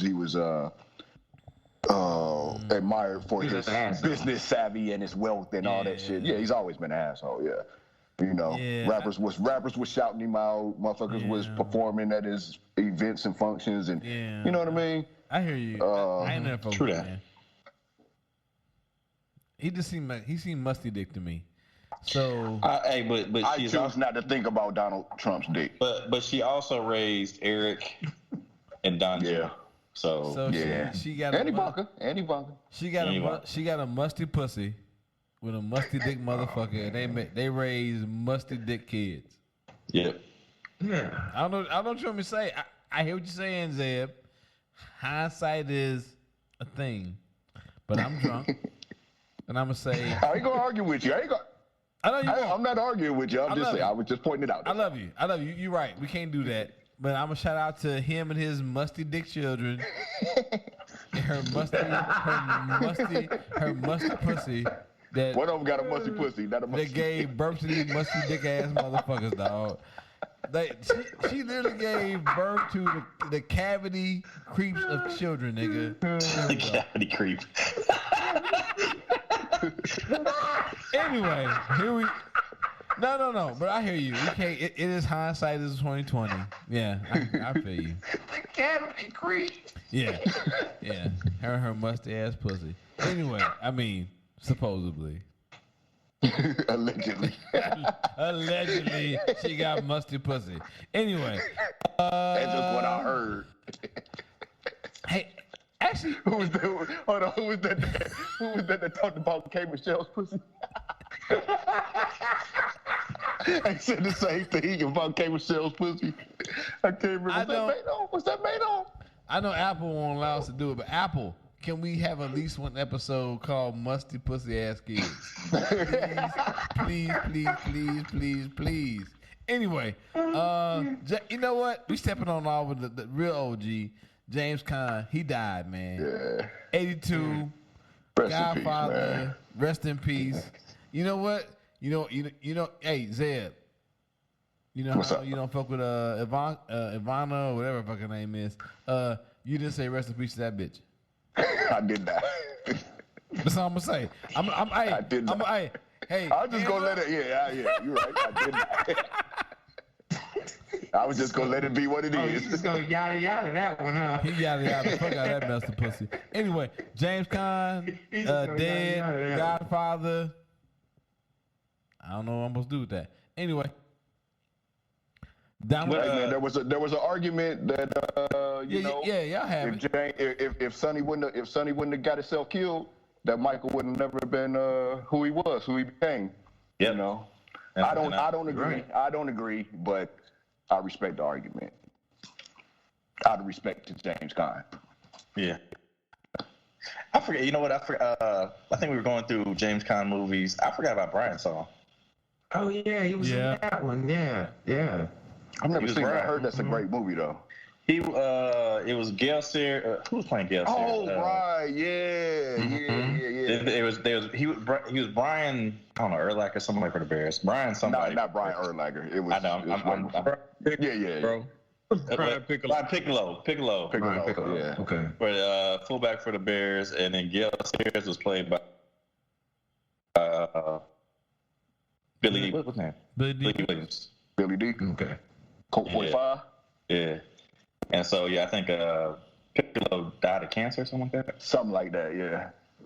So, I've never seen the movie, but I've heard a lot about it. Pretty good movie. So he played the main character in that, though? He was the title character. I think the Brian dude. Okay. I think Gale Sears was probably the main character, but he was the title. Yeah. Okay. What else he did? He did. I never saw Misery. Did anybody watch that? I did. I never saw it. Oh yeah, with Kathy Bates. That's right. Yeah. He was the writer. Hell of a movie. Very good movie. Hell of a movie. Don't have fans. That's the whole premise of that's the new premise of this show. We're gonna be just shitty enough not to have fans. There you go. Right. Yeah. Especially people who are obsessed over you, man. You don't want that. No. Don't have stands. Yeah. No. The question is, do you like your ankles? All right. Yes. Yeah. Anyway, but rest in peace to Musty Pussy in Jamestown. I'm sorry, I shouldn't say that, should I? It is. Hold on, don't be frowning, Kim. You married this big face, orange face motherfucker. You deserve to be called Musty Pussy. You can call it whatever you want to call it. And I just did. You can call it whatever you like. You can have whatever you like. Lord, we done turned it into a song. Musty ass kids. It's going to get worse. We got to bed sometime though. Anyway, keep moving. That's the show notes, so I'm gonna keep moving anymore. Speaking of musty ass niggas, Royals will be without 10 players for Rose series versus Blue Jays. Oh, this already happened. Well, it's happening. It's happening. Yeah. Well, it started happening 2 days ago. Yeah. Mm-hmm. There you go. My bad. Today's the 15th. So yeah, niggas ain't vaccinated, and Canada said, fuck y'all and your musty ass players. Hey, can we talk about this? No, y'all can't talk about this. But it's about COVID. But it's still it's about vaccinations. What'd you call him, bro? You talking about Tim Scott? Tim Scott about to pop up, nigga. That's what he's trying to get back to. That's what he's trying to get back to. My nigga Tim Scott about to pop up. The Royals have not been as successful as I hoped for. I think they still have some good talent, which is kind of showcased in the story. Mm-hmm. Okay. But they're not ready yet. You know what I'm saying? Yeah, we got next year. We got next year. Yeah, but more important than that, though, and hey, Tim, chill out, bro. Chill out. But more important than that, though, is that they've kind of made a controversy that I think is definitely on Royals Twitter is blowing up, but I think throughout the baseball nation. So Toronto still has Canada, I think. Yeah, Canada. Canada's still banning people from entering the country if you're not able to prove that you've been vaccinated. Right. And so a lot of these major leaguers have not been forced to get vaccinated. Now, like the minor leaguers, they'd be like, nah, fucker, if you don't ever want to make the majors, you better get vaccinated. Yeah. But these major leaguers have been allowed to kind of do what they want to do. And most teams have most of their people vaccinated. So, like, they might miss 2 or 3 people. But the Royals are missing 10. And the roster is only 25 people. So 40% of the Royals roster was not fucking vaccinated, bro. It shows a lack of respect for, you know what I'm saying, the rest of your teammates and the community that you're in, the communities that you visit. But I also think what came out, I don't know if it was today or yesterday, one of the best players on the Royals who was out because of this basically said, well, if the Royals was winning and had to make the playoffs, What? And had to go against Toronto in the playoffs, then I get the vaccine. Wow. Yeah, that's some fuck shit right there. That's some fuck shit. That is fuck shit. All the way. Well, maybe if you was vaccinated and we had a better chance of winning these motherfucking games, exactly, it might make a difference. Right. You know what I'm saying? And I just think it's a vacuum of leadership. Nigga, if you were here talking this bullshit like, hey, if we had a chance to win, where your mindset at when we playing these games? Right. Exactly. You know what I'm saying? So it's something that's definitely you just getting a check. Mm-hmm. So, 60%. And look, man, Kyrie Irving got drugged through the motherfucking mud for it, so you know. Rodgers, yep, true that, yep. Yeah, so with Merrifield, this is your day. What we saying, AC? No, I'm just saying 60%. You know what I'm saying? 60% of it is what you motherfuckers do on the field. So, what are you talking about? We are not, the Royals aren't winning. You are the Royals. Right, you are the Royals. Right. Yeah. True that. Yep. And so the trade deadline's coming up. He and another guy who are out, I think, are probably two of our top potential trade chips.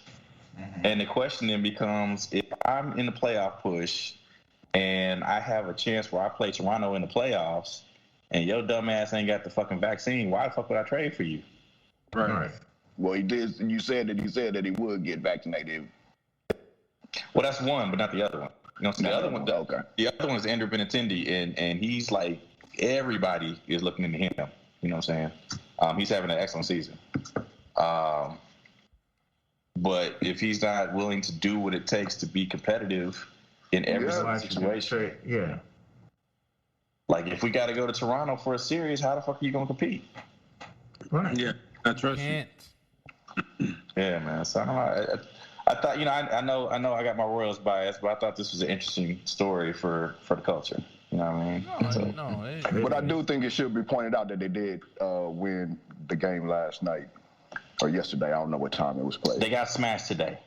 Yeah, that's what you said. Yep. But they did squeak the first game out there. And like I said, they've been pulling up people from AA, AAA, minor leaguers that have no business being up here, but they job because the major leaguers don't want to do their fucking job.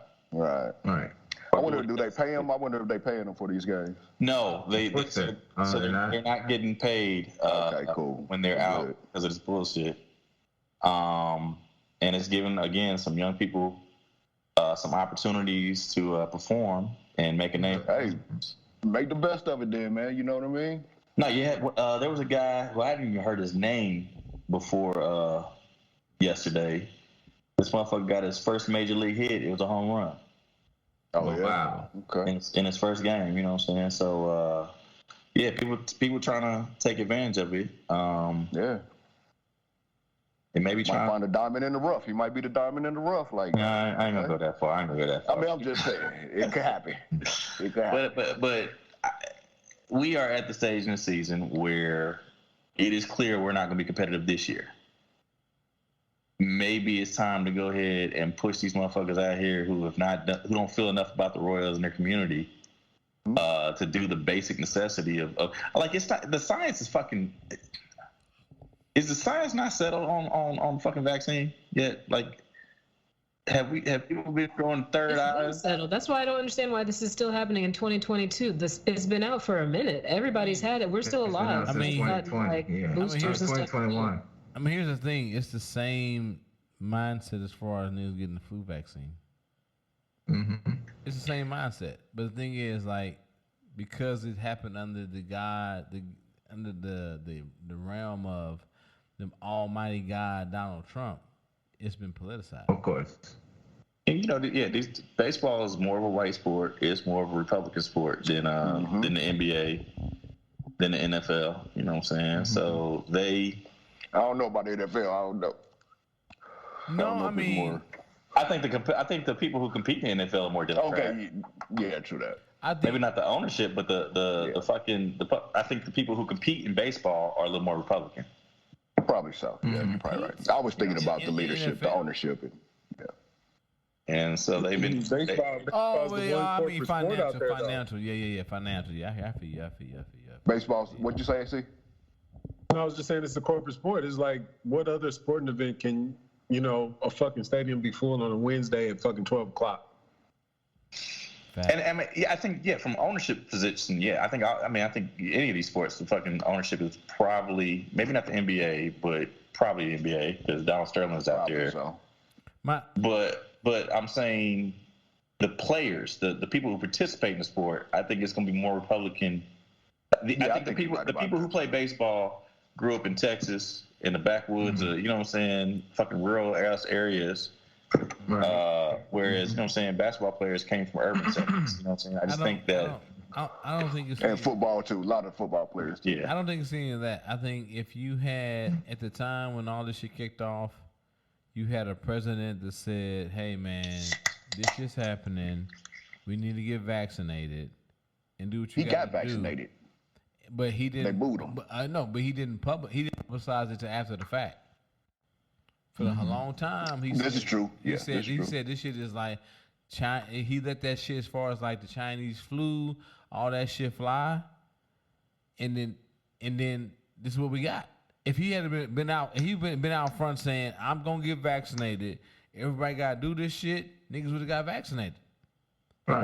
But I think you can't. I think there, I think Lady Lavender was just saying the science is. So I mean, who gives a fuck what anybody else is doing? I mean, the science is there. So you got to make a decision on your. I understand what you're saying, bro. I understand because that's an example, and he has influence, and blah blah blah, so forth and so on. I'm not negating that. That is absolutely true. But at the end of the day, you got to live your life. You got to make a decision for your fucking self, right? But you saying science to motherfuckers who get their science from Fox News, bro. True. I'm saying the culture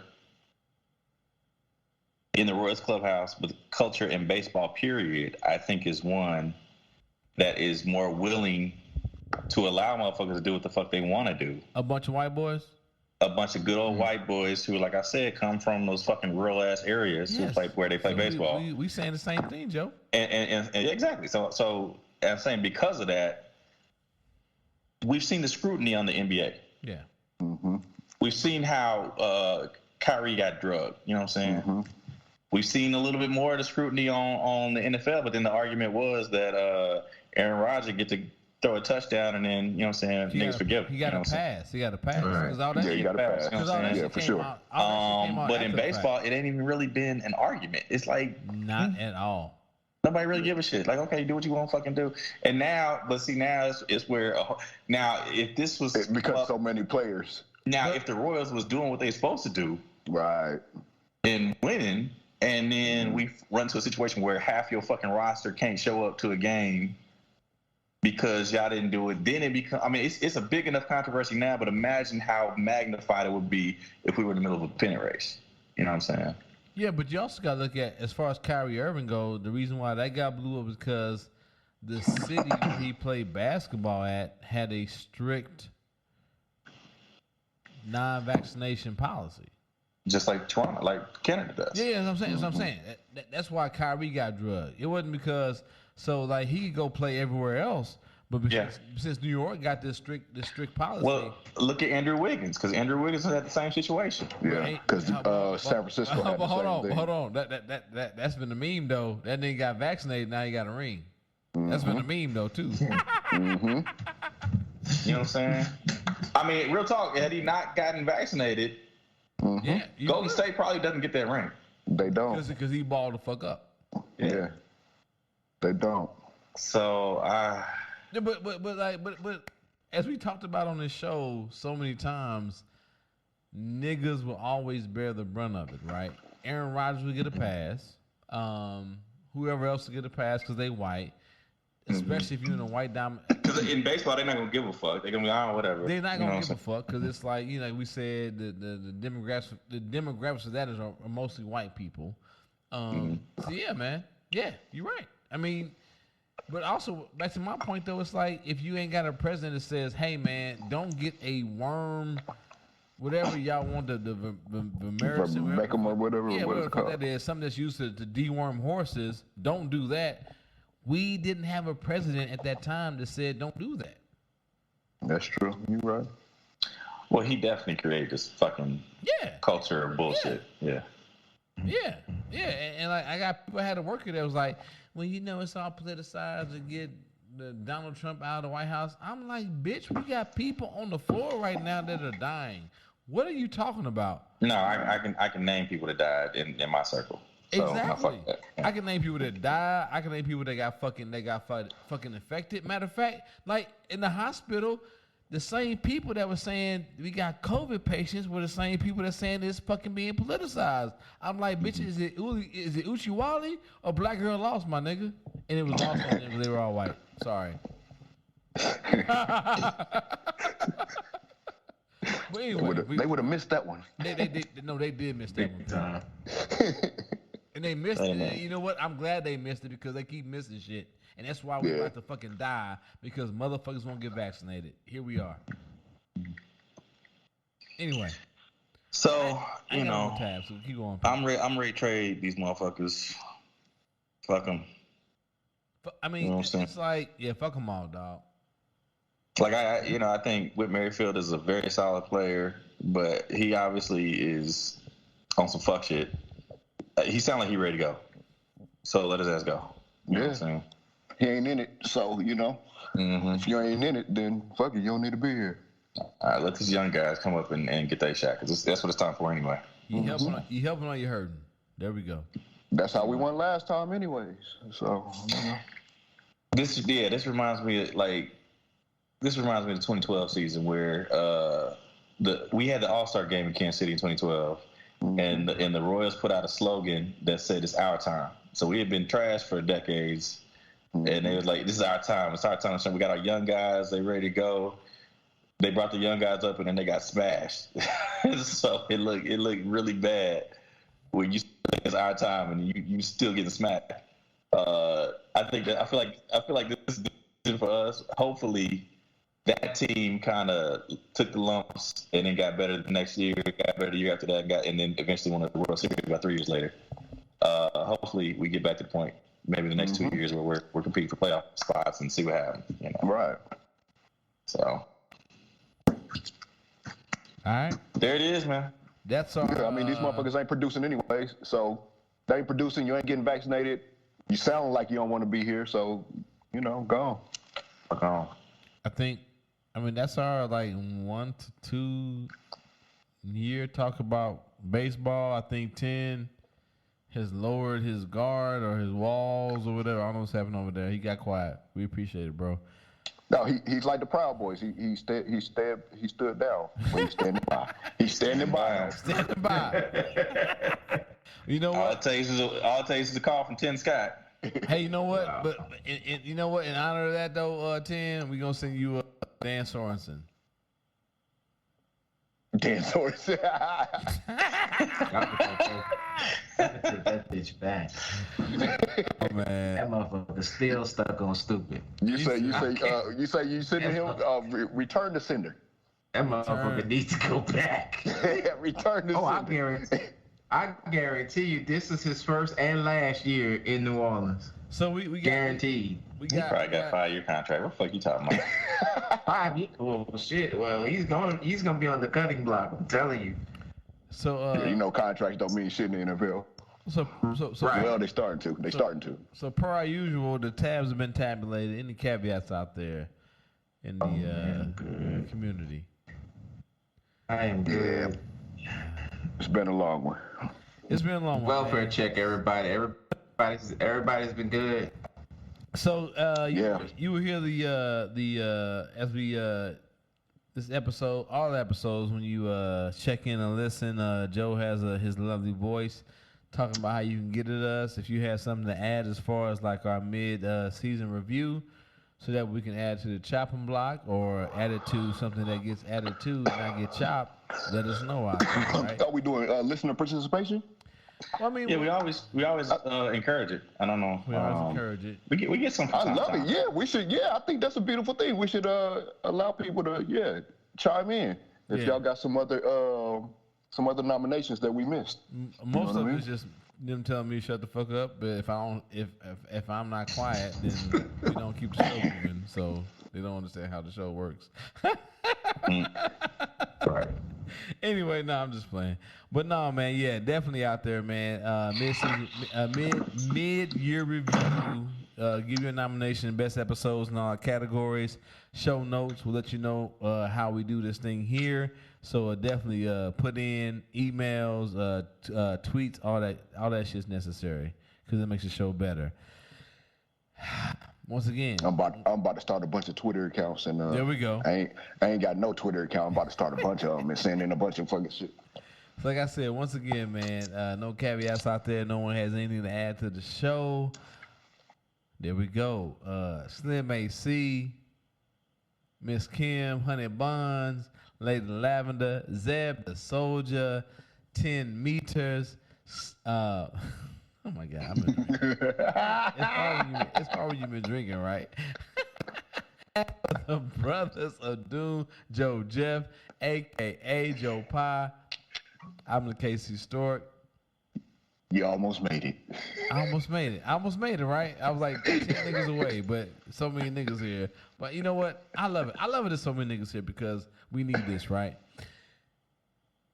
We here for y'all. Never ignorant. Getting goals accomplished. There we go. Never ignorant. I love it. I love it. But anyway, Triple B Podcast, Brothers Baking Bread.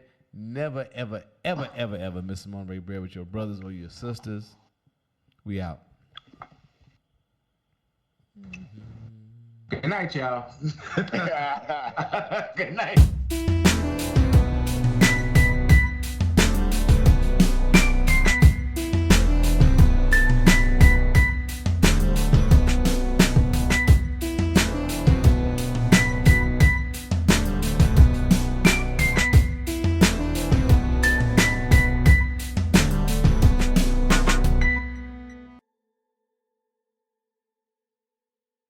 Break bread with your brothers whenever possible.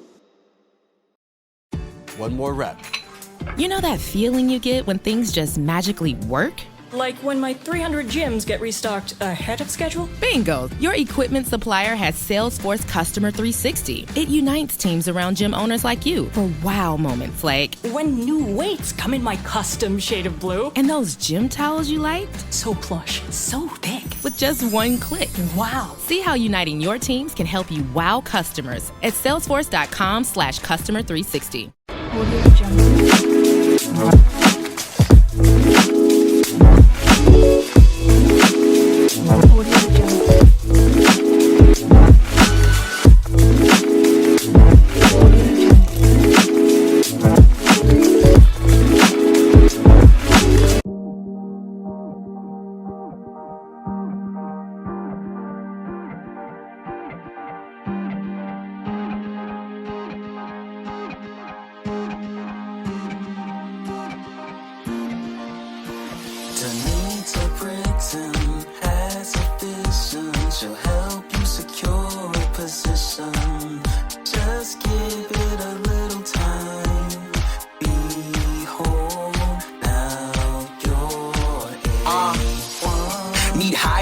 Plus, you know you meet the requirements. A1 Careers is the place for you. You'll work from a remote environment. Are you great with admin? And do you have passion? If you're given an assignment, will you be slacking? Can you follow directions, follow the lessons? Can you deliver when things get hectic? Measure the metrics of your profession. Make the investment, avoid projection. Render the checklist, meet what's expected. You may still be guessing, but with introspection, doubt gets bested. Now you're in position to take all the next steps with your journey's only begun. But the little patience you'll grow in time.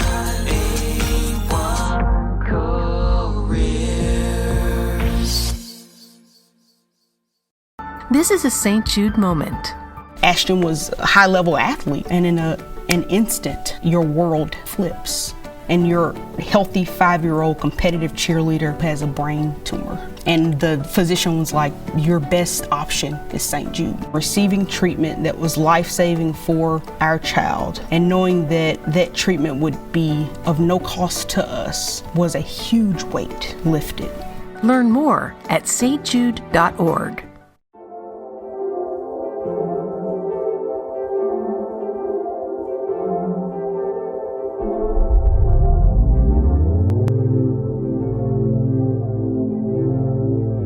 Network of awareness makes your brain coherent. One of the fastest growing podcasts.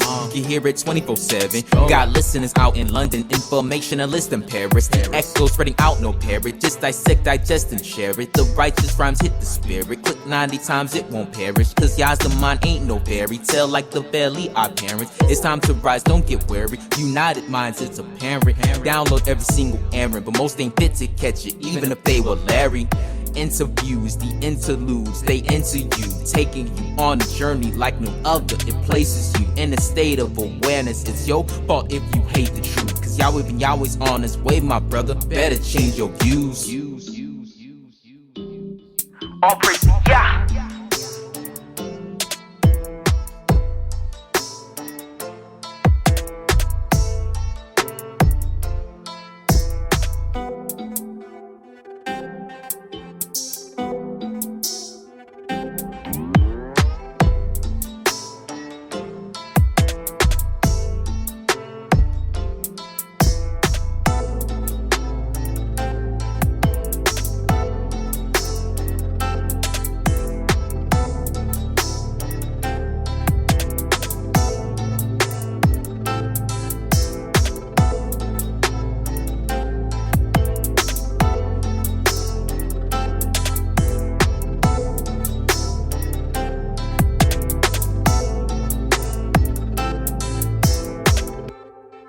Hello, positive people. You are now tuned in to the Network of Awareness podcast radio station, giving you in-depth information on society and culture in America and abroad, with messages of inspiration, with keen insights, reputable interviews, and much more. So now, without further ado, your host of the Network of Awareness podcast, Aura, the informationalist.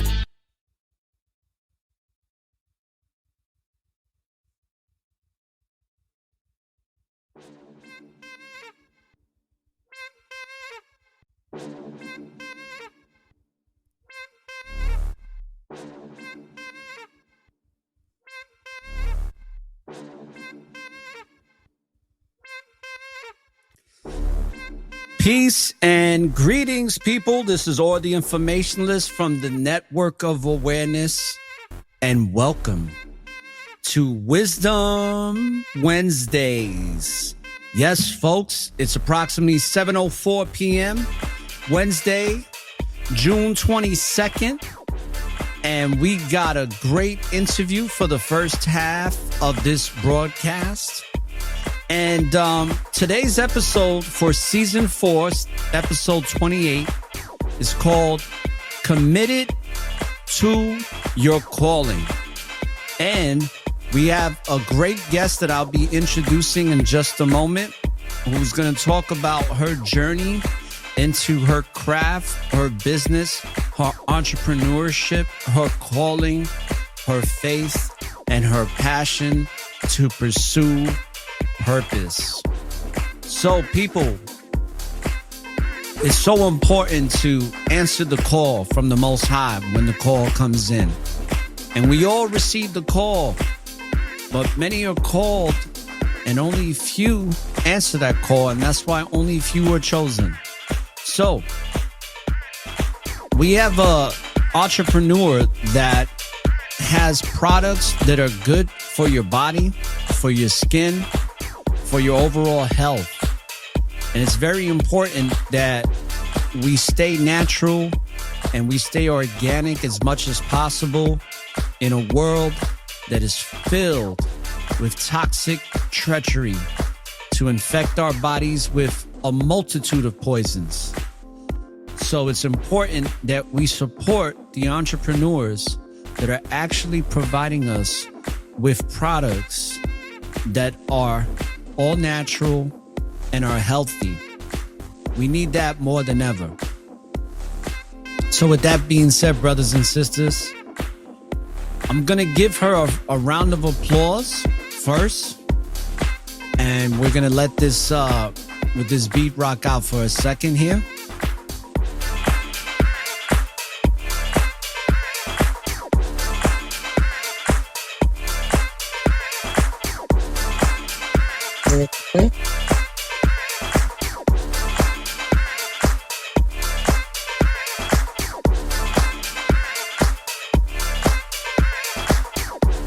All right, let's give her and clap. So, ladies and gentlemen, brothers and sisters, I want to welcome to the show. Let's give her and clap. Yeah.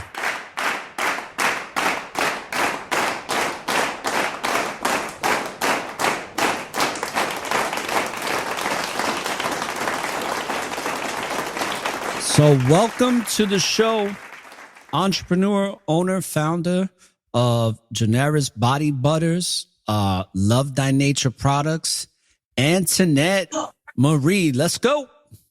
How you doing, sister? Thank you. Hello, I'm doing good. Shalom to everybody in the chat room. I want to thank Brother Aura for having me on his show. I really do appreciate you. I really do.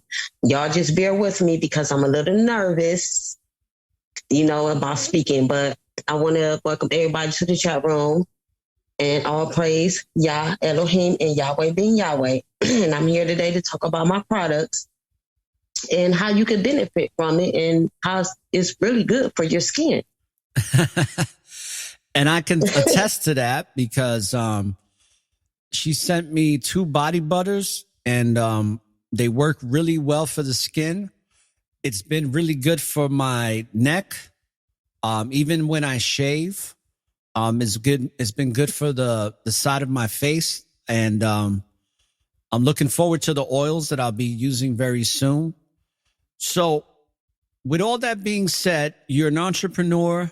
You also are a nurse. Is that correct? Yes. I'm med tech. A med tech. Okay. You're in the medical field. Yes. And you're a hardworking sister. So I know we're pressed for time. So what I want to do is I want to get right into the meat and potatoes of this.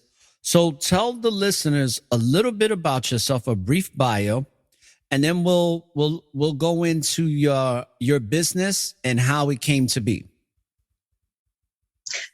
Okay. Well, everybody know me, and my name is Antoinette Marie, and I do med tech. I am in the medical field, and I also have my own products, my own business. I actually started the business.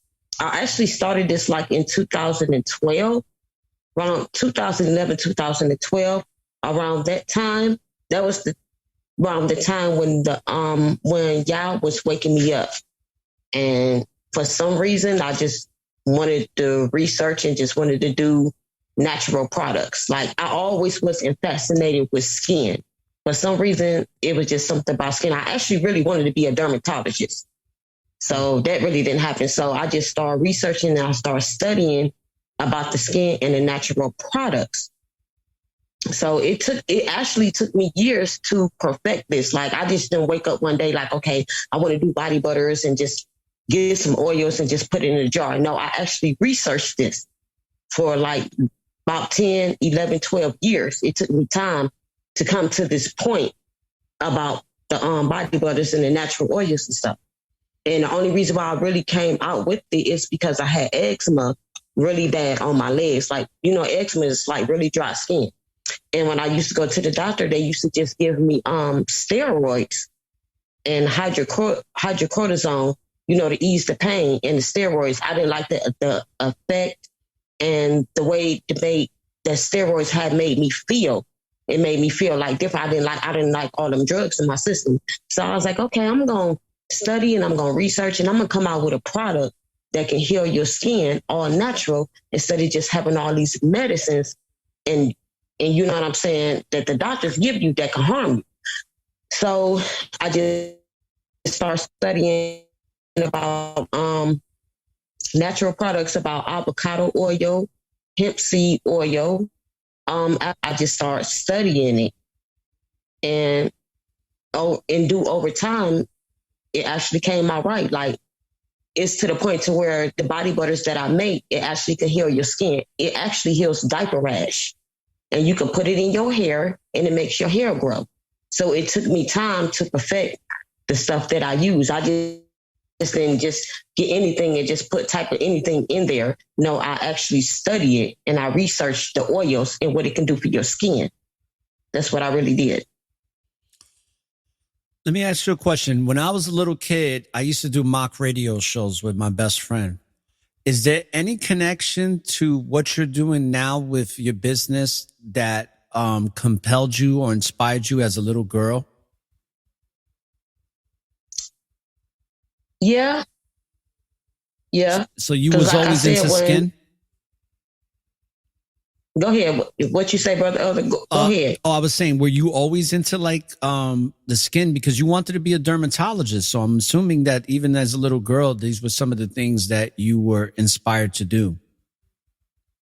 Yeah, I always was like that when I was a child. I was just so fascinated with the skin. Like, because, the skin is the largest organ on your body. A lot of people don't know that. That's the largest organ on your body. And I was just so fascinated with skin. And then by us being Judah, Black people, you know what I'm saying? Like, we really need something really good on our skin. So I just started researching it and coming up with all these natural products. And a lot of Judah people don't know is that the sun can heal your skin. The plants can heal your skin. The dirt, the plants, all that can heal your skin. And people don't really look into that. They really don't research that because they so used to going to Bath and Body Works and Victoria's Secret. But those products have so many chemicals in it, like a lot of chemicals. And they don't understand that. Like a natural oil, a natural body butter for your skin should only take about good at least 4 or 5 to 6 ingredients. That's all you need, because the ingredients that I put in my my body butters is actually it's raw hemp seed butter, mango butter, avocado oil, aloe vera oil, and butternut oil. All those are natural and it's all plant based, and it heals your skin. And by the way, for all the people that are joining the chat room, in another 15 minutes or so, as we continue and progress in this interview, if you have any questions for Antoinette Marie, put them in the chat room and I'll let her know what those questions are. Okay. So since 2012, so now when I decided to do this episode with you, I decided to call it Committed to Your Calling. Because I remember you saying that this is your calling. And I know that you are a woman that has a strong, unwavering faith for the Most High. And when it comes to your calling, how did this compelling to start your own business develop in your spirit? And how did the Most High communicate this to you to inspire you to want to answer the call, so to speak? Honestly, to tell you the truth, I don't know. I was just like, around the time of 2011, 2012, that's when it was around the time that Yahweh was waking me up. And around 2012, I don't know what it was. It was just something in my spirit. I just woke up one day and I was like, I want to create something that's going to heal somebody's body, somebody's skin. At first, I wasn't making body butters. I was making natural lip glosses and eyeshadows. This is a St. Jude moment. Ashton was a high-level athlete, and in an instant, your world flips. And your healthy 5-year-old competitive cheerleader has a brain tumor. And the physician was like, your best option is St. Jude. Receiving treatment that was life-saving for our child and knowing that that treatment would be of no cost to us was a huge weight lifted.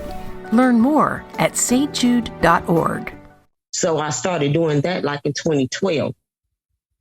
And then like maybe a couple of months later, I just started doing natural butters and stuff. And that was just with shea butter and coconut oil. I didn't know everything that went into it. So I just started researching about it, what could heal your skin. So I honestly, I don't know. I think it was just the spirit that Yahweh put the spirit on me, just get up one day and just create something that's going to heal your skin instead of going to the doctors and they're giving you steroids and other medicines that's going to cause you harm to your body. And I just woke up one day, was like, okay, I'm going to create something that's going to heal people's skin and grow their hair. Even with people that got, what is that? When their scalp is like real messed up and, you know, the hair fall out. I said, I think I want to create something for that. Oh, alopecia? And that's what I do. Are you talking about alopecia? Yeah, alopecia. I'm sorry. With alopecia, what Jada that's what Pinkett it is faking the funk, saying that she has.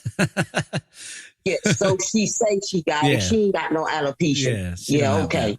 So I just said I want to start doing something that's going to heal somebody, you know, heal their skin. Because, you know, we got to keep our skin looking good. And then the stuff that you put on your skin, it actually goes inside of your body too, and it makes you feel good. Mm-hmm. So that's why I started doing it. Like, I just enjoy doing this. I really do. And, you know, not for nothing, when I first started using your body butters, it did make my skin feel good because I have very bad skin. It's hereditary from my father. So, you know, I have to make sure I take extra care of my skin because it's probably one of the worst things that I have. But I've gotten over a lot of the eczema and all that from nickel and being allergic to things. But when it comes to the business aspect, can you let the listeners know how you came up with the name? And let me did I pronounce it right? Jonaris? My oldest daughter came up with the name. Okay. My oldest daughter, she's 27 years old. Yeah, I'm an old head. She actually came up with the name. The company is called Love Thy Nature. She came up with the name. But I named the body butters Jonair Body Butters and the other products after my two daughters. My two daughters' names is Jonair and Jory, so I combined them together. So my daughter actually came up with the name of Love Thy Nature, the company. But I just combined both of their names together for the products. That's how I came up with it. Okay. So now I got it right. So it's Love Thy Nature is the company, and Jonaris Body Butters is the website. That, by the way, I will have the website link in the description box for those that are listening. If you want to order directly from Antoinette, the link will be in the description box as soon as the episode broadcast or the broadcast episode finishes. Give it about 5 minutes and the link will be in there. So if you want to order from her directly, you can order from her at that website. What I'm also going to do is I'm going to plug in her Instagram account because we both follow each other. So I'm always seeing what you're posting. So I'll have the Instagram account for those that feel more comfortable going to Instagram from there, but I'll have both links in the description box. Do your children help you with your business? Yes, they really do. They do. It's sometimes it's a little struggle for me because I work a lot. Like I really do. I work like sometimes double shifts on third shifts. So sometimes when people order stuff, I'll be trying to get the orders out as soon as possible. But by me working at the same time, working third shift, I constantly sleep all day. And then I get up and try to do the products and set it out. But I had taught my children how to do the products just in case if I'm just too tired. But because I have to teach them how the measurement, how much to put in there and what to put in there. Like I really have to teach them that. But they do help me out a lot on some occasions when I can't really get some of the products out because I really do be tired. So it's like I'm trying to run a business and work at the same time. I wish I could just stop working and just do this business and keep moving. But I can't do that right now because I'm not putting in a lot of money from the business, and which I really don't care about the money. I just enjoy doing it, and I just enjoy people being happy about the stuff that I do, and it feels good on their skin. But yeah, my children, they actually do. They help me out a lot. Okay.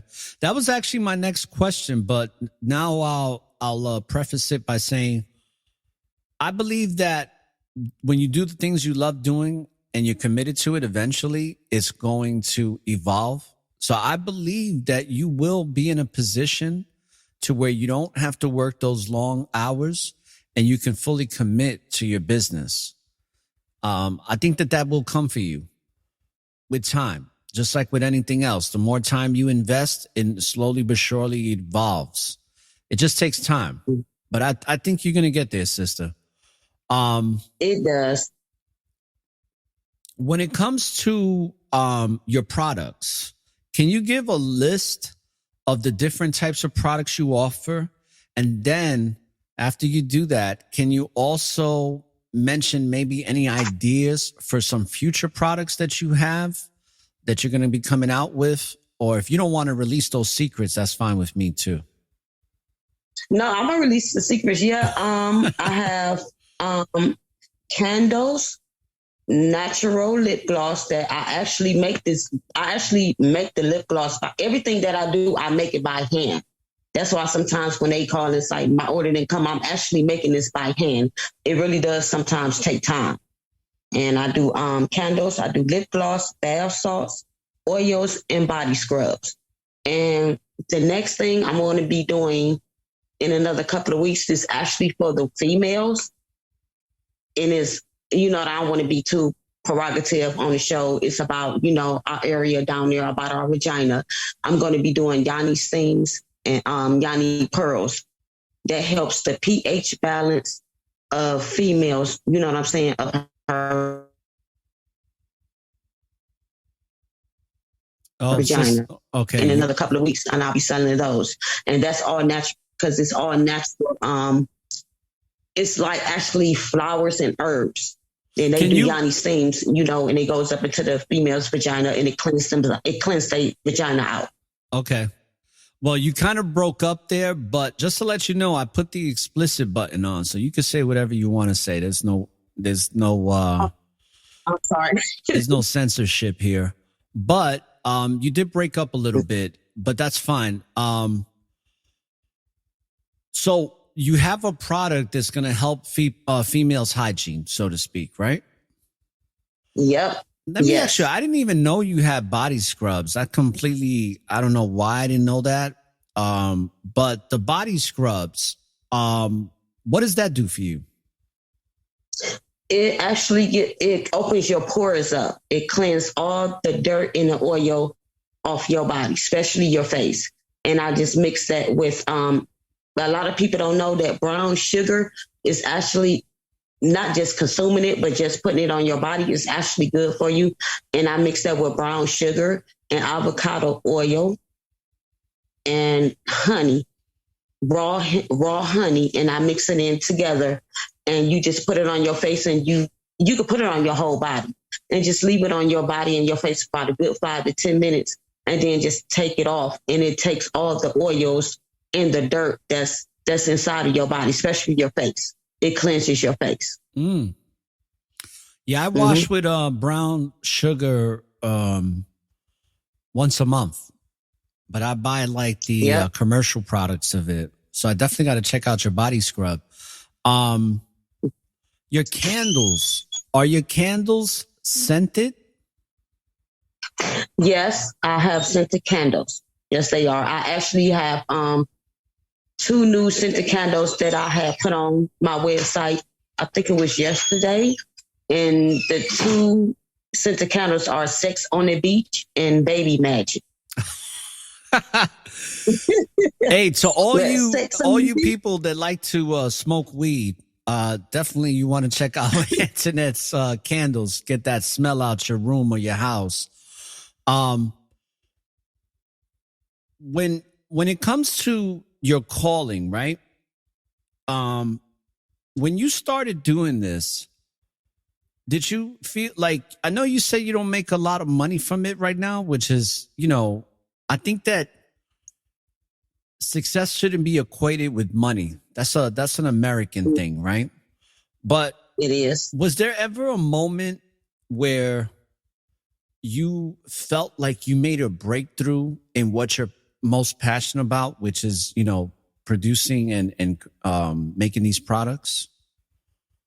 I did because when I first started doing it a couple of years ago, it was a little bit people here and there that was buying the products. like I said, I really don't care about the money of the products. I just enjoy doing it. And I like to see the look on people's faces when they do buy my stuff. And it was a breakthrough. I really didn't actually get a breakthrough with my products until the beginning of this year. I don't know what it was, but Yahweh did something and I had got a breakthrough with it.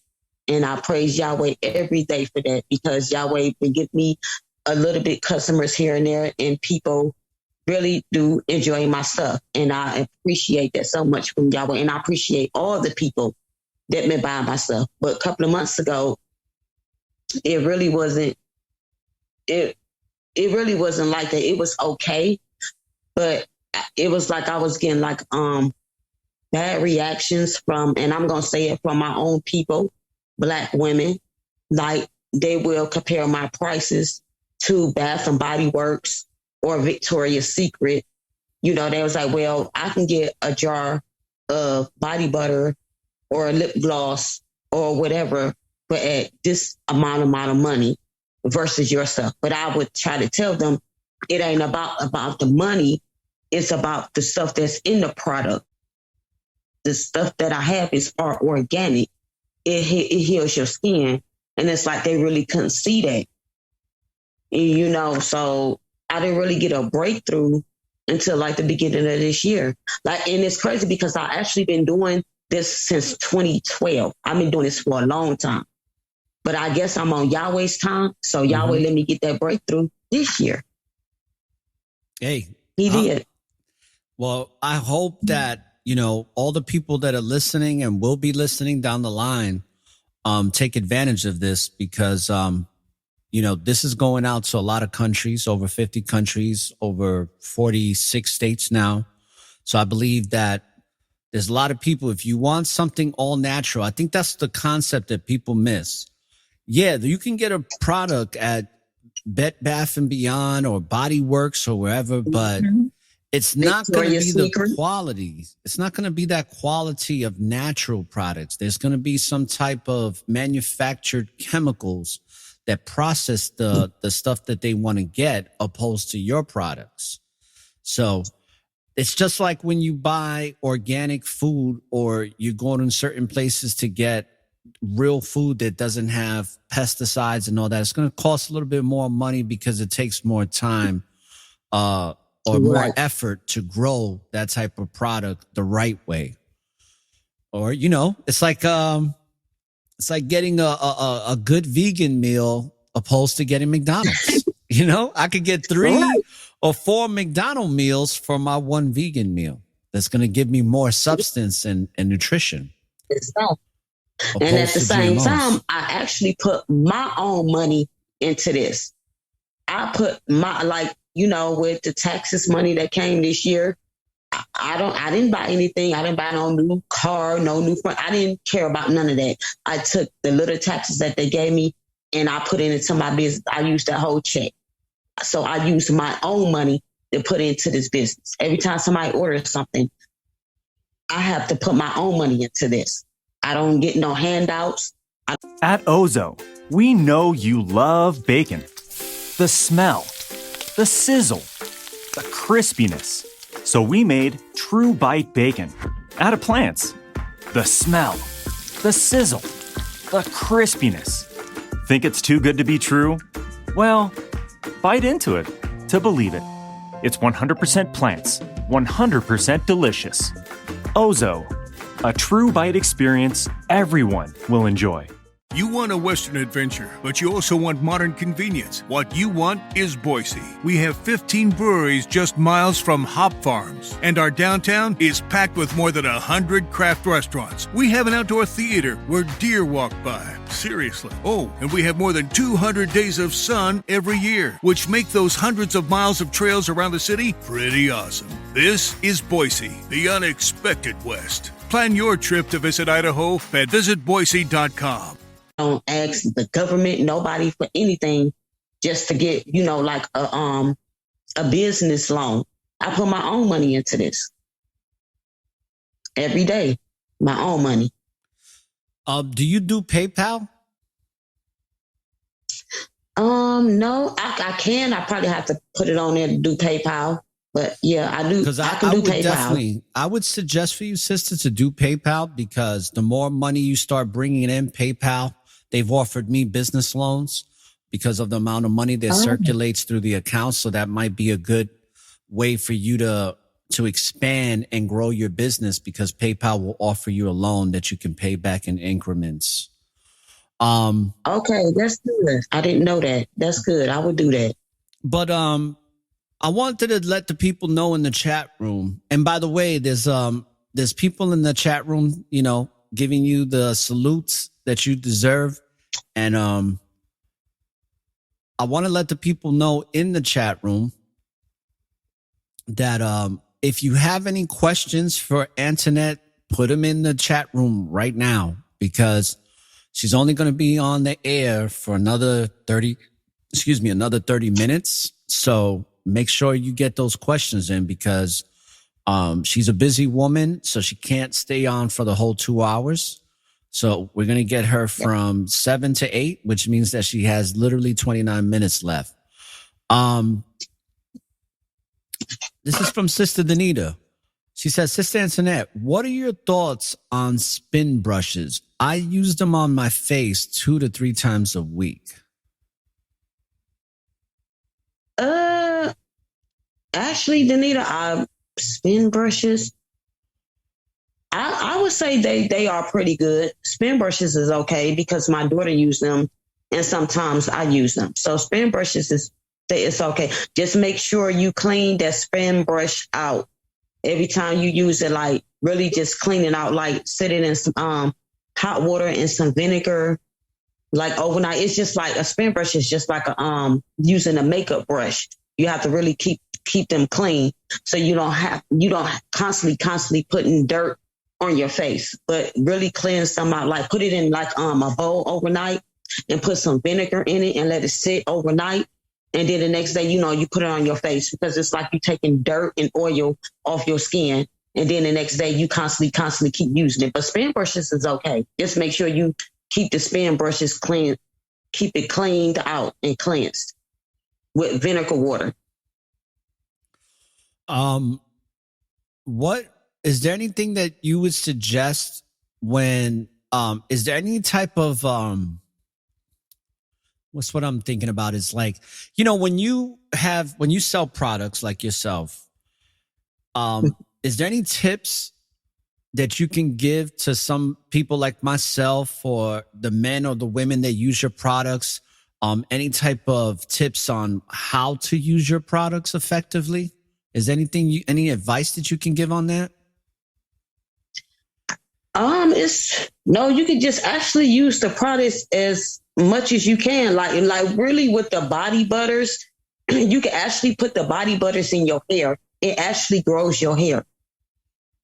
So just use a little bit amount in your hair and grease your scalp, and you can put it on your hair. You can actually put it in your beard too. Will it take out my grays and my whites? No, I don't know. I don't know all about that. Yeah, because I remember asking you, you gotta go to the hair salon. I remember. You gotta be proud of your gray hair. That's what you did. The gray hair means wisdom. I'm almost 50 years old. I can't wait till I get my gray hair in. Well, it is Wisdom Wednesday. It's Wisdom Wednesday. So you can actually use the products but you want, but with the bath salts that I got, I actually mix baking powder, it's a baking soda, baking powder, and some lavender oil with it, and some avocado oil, and I mix it all together. And with the bath salt, that bath salt actually relaxes you. It actually will put you to sleep. Oh. So that's one product that I really do love, like with the bath salts, because I was going to take a bath tonight before I got on the show, but I know I would have been gone. I would have been done with the bath salts. So with the bath salts, you put that in your tub, it relaxes you. And as soon as you get out the tub and put the body butter on, you're going straight to sleep. That's good to know. Because the lavender in it, actually, it calms you down. It calms you and it makes you like relax, that you can sleep good. instead of always trying to take sleeping pills or melatonin all the time. Just use the bath salt and it will put you right to sleep within like 20 minutes as soon as you get out the tub. I'm going to try that this weekend. What, we have a question here from my queen Letta. She says, what can you use to get rid of blemishes and stretch marks? Coconut oil. Coconut oil really do work. It really to get rid of stretch marks and blemishes. But you can also mix the coconut oil, like go to the store and get, like they sell them in grocery stores. Go to the grocery store and get like a real live aloe vera plant. It's a long plant and it only costs them maybe like $2 to $3, and just get some coconut oil and take that aloe vera plant and cut it in half. Because aloe vera plants is like kind of slimy. So when you cut it open, take the slime part out of it and mix it in with the coconut oil. And there you go. There you have something to get rid of the stretch marks, and you can put it in your hair. Okay. And Sister Crystal says, Sister, what is a good amount to start off with to invest in a business?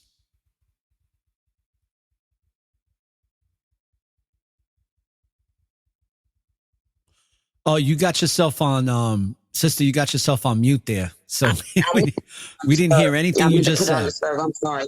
That's okay. I don't know. I just actually took like about, it depends on what type of business that you're doing and what type of products that you need.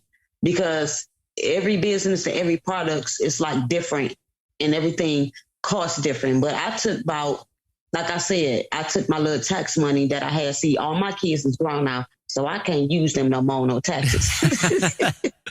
But I'm sorry, y'all. I'm trying to be funny. I had, my last baby son. He wasn't 18 before I did my tax. I only got about maybe 3,000 and something, and I took the whole 3,000, and I just bought everything that I needed to buy. So it just really depends on what type of business you got and what type of products that you need. Because a lot of stuff do, and by them raising prices on stuff, a lot of stuff do cost. So I really don't know how much that you probably need to start a business. It just depends. And then plus you have to get your LLC. I think my LLC was like about a good $300 something. Yeah, that's about right. Because it's just $275 like and the extra fees. Yeah. Yep. And then my website is like about $40 a month. So it just depends, like what you do and where you go at. But you make sure you get them LLCs and that website, because that's what's really going to cost you. Because like with a website, they'll take money out of you every month. You pay for your website every month.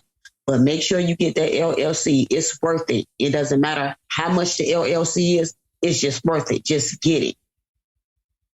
Absolutely.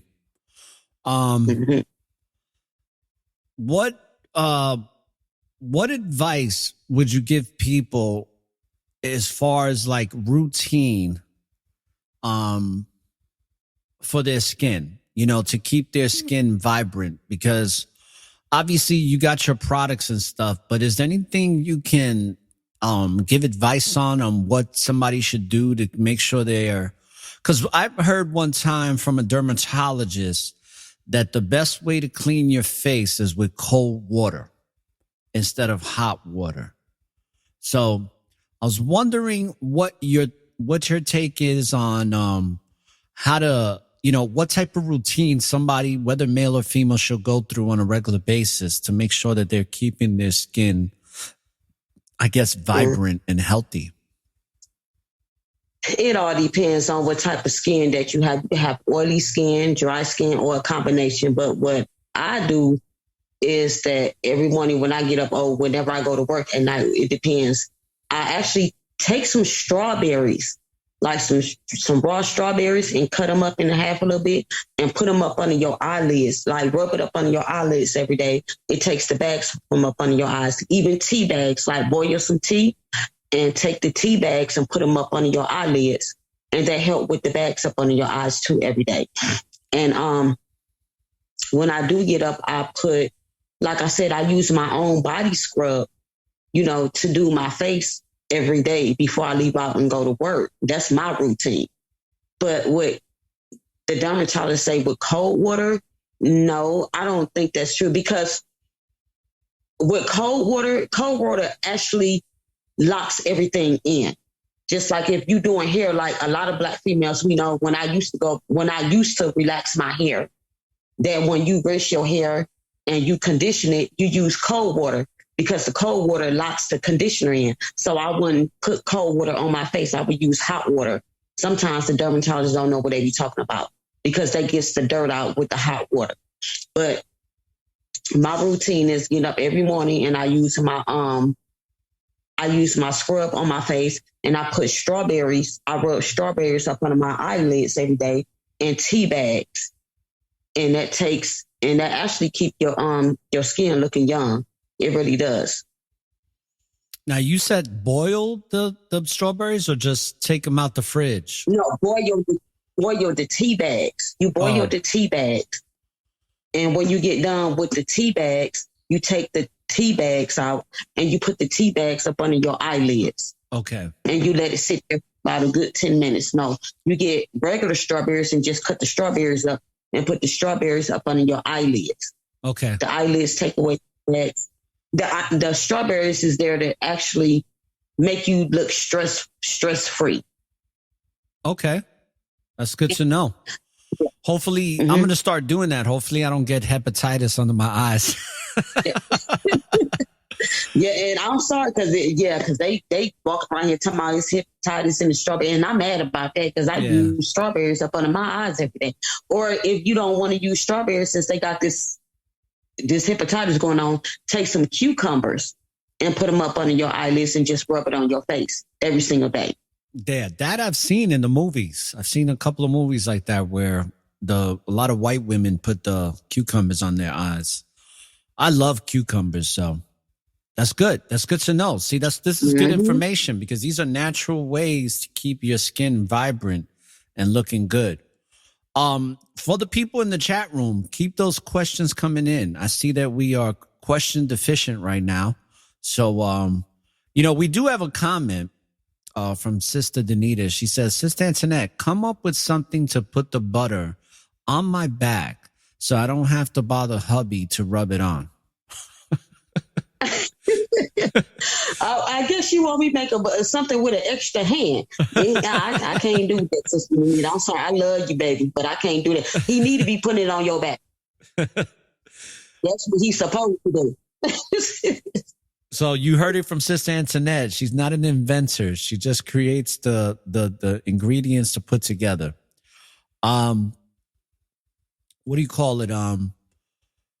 Is there anything that, because we have about just a little over 15 minutes. And is there anything you want to say on this show to let the people know that are listening? Something that you wanted to talk about or mention?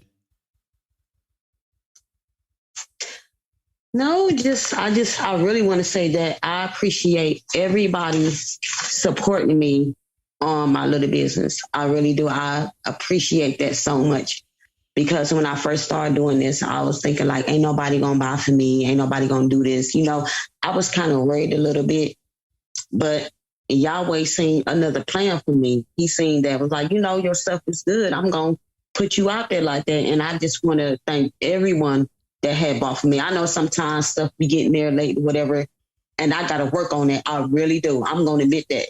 You know what I'm saying? That I have to get the stuff on time. Like when they order, I really do. But at the same time, I be working double shifts and working third shift, and I be so tired.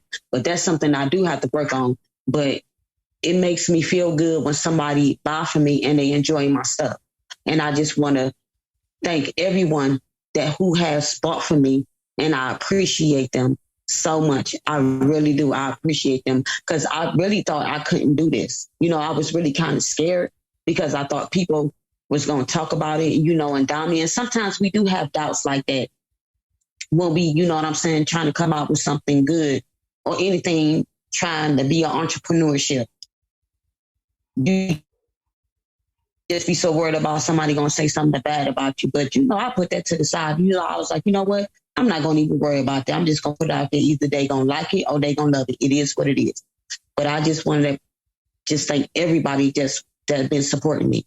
Because some people don't know, when you support from Black business, a lot of people know that Yahweh favor you for that. He favor you for that. When you support other Black business, he favor you. And a lot of people don't know that.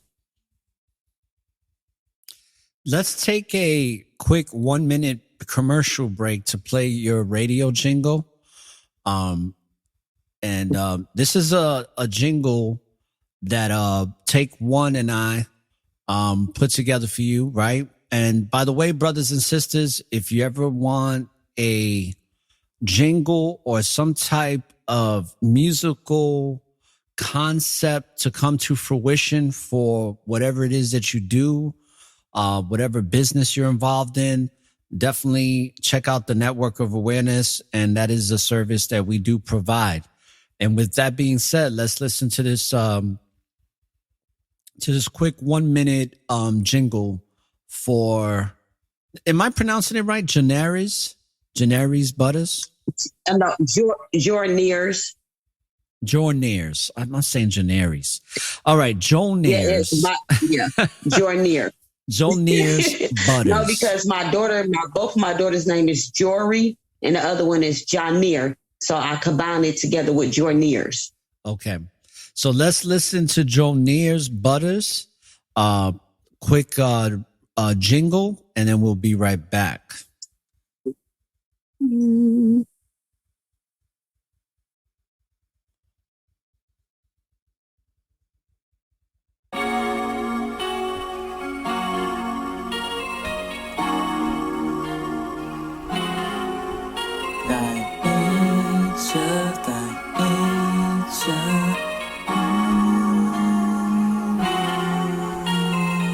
Time to get your hands on these products. Made with love by Antoinette Thomas. Love our nature, warm vibrations. Click the link and you'll be astonished. Products for the ladies, products for the fellas. Just take your pick, it'll only make you better. Lavender bath salts and body butters. Got scented candles and body scrub. For the ladies, you got melanin lips. Guarantee you won't find a product better than this. Affordable prices, can't beat them. Join them, won't be disappointed when you choose to shop with a Hebrew queen. What you waiting on? Type it in www.joinerestbodybutters.com.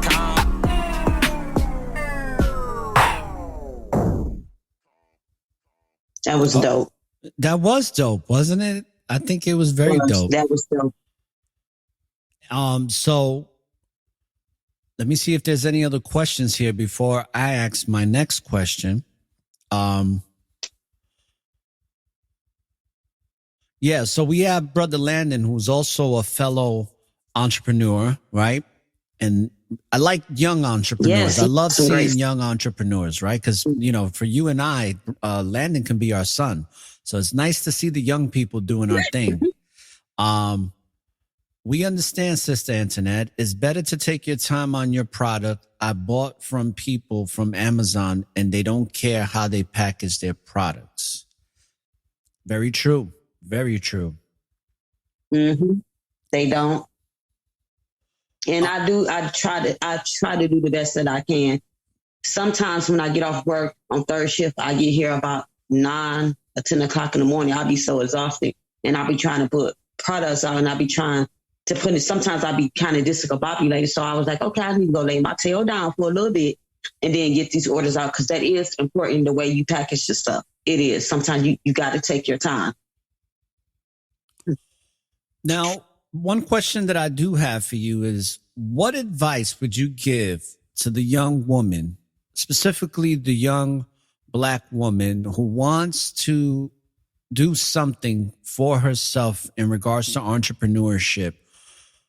What advice would you give? Because you going through that process, and I've gone through the process myself. And let me explain what I mean is that whenever you want to do something great with your life that the Most High is favoring you to do, and is giving you all of the tools and the gifts and ability to accomplish, there is that self-doubt that creeps in.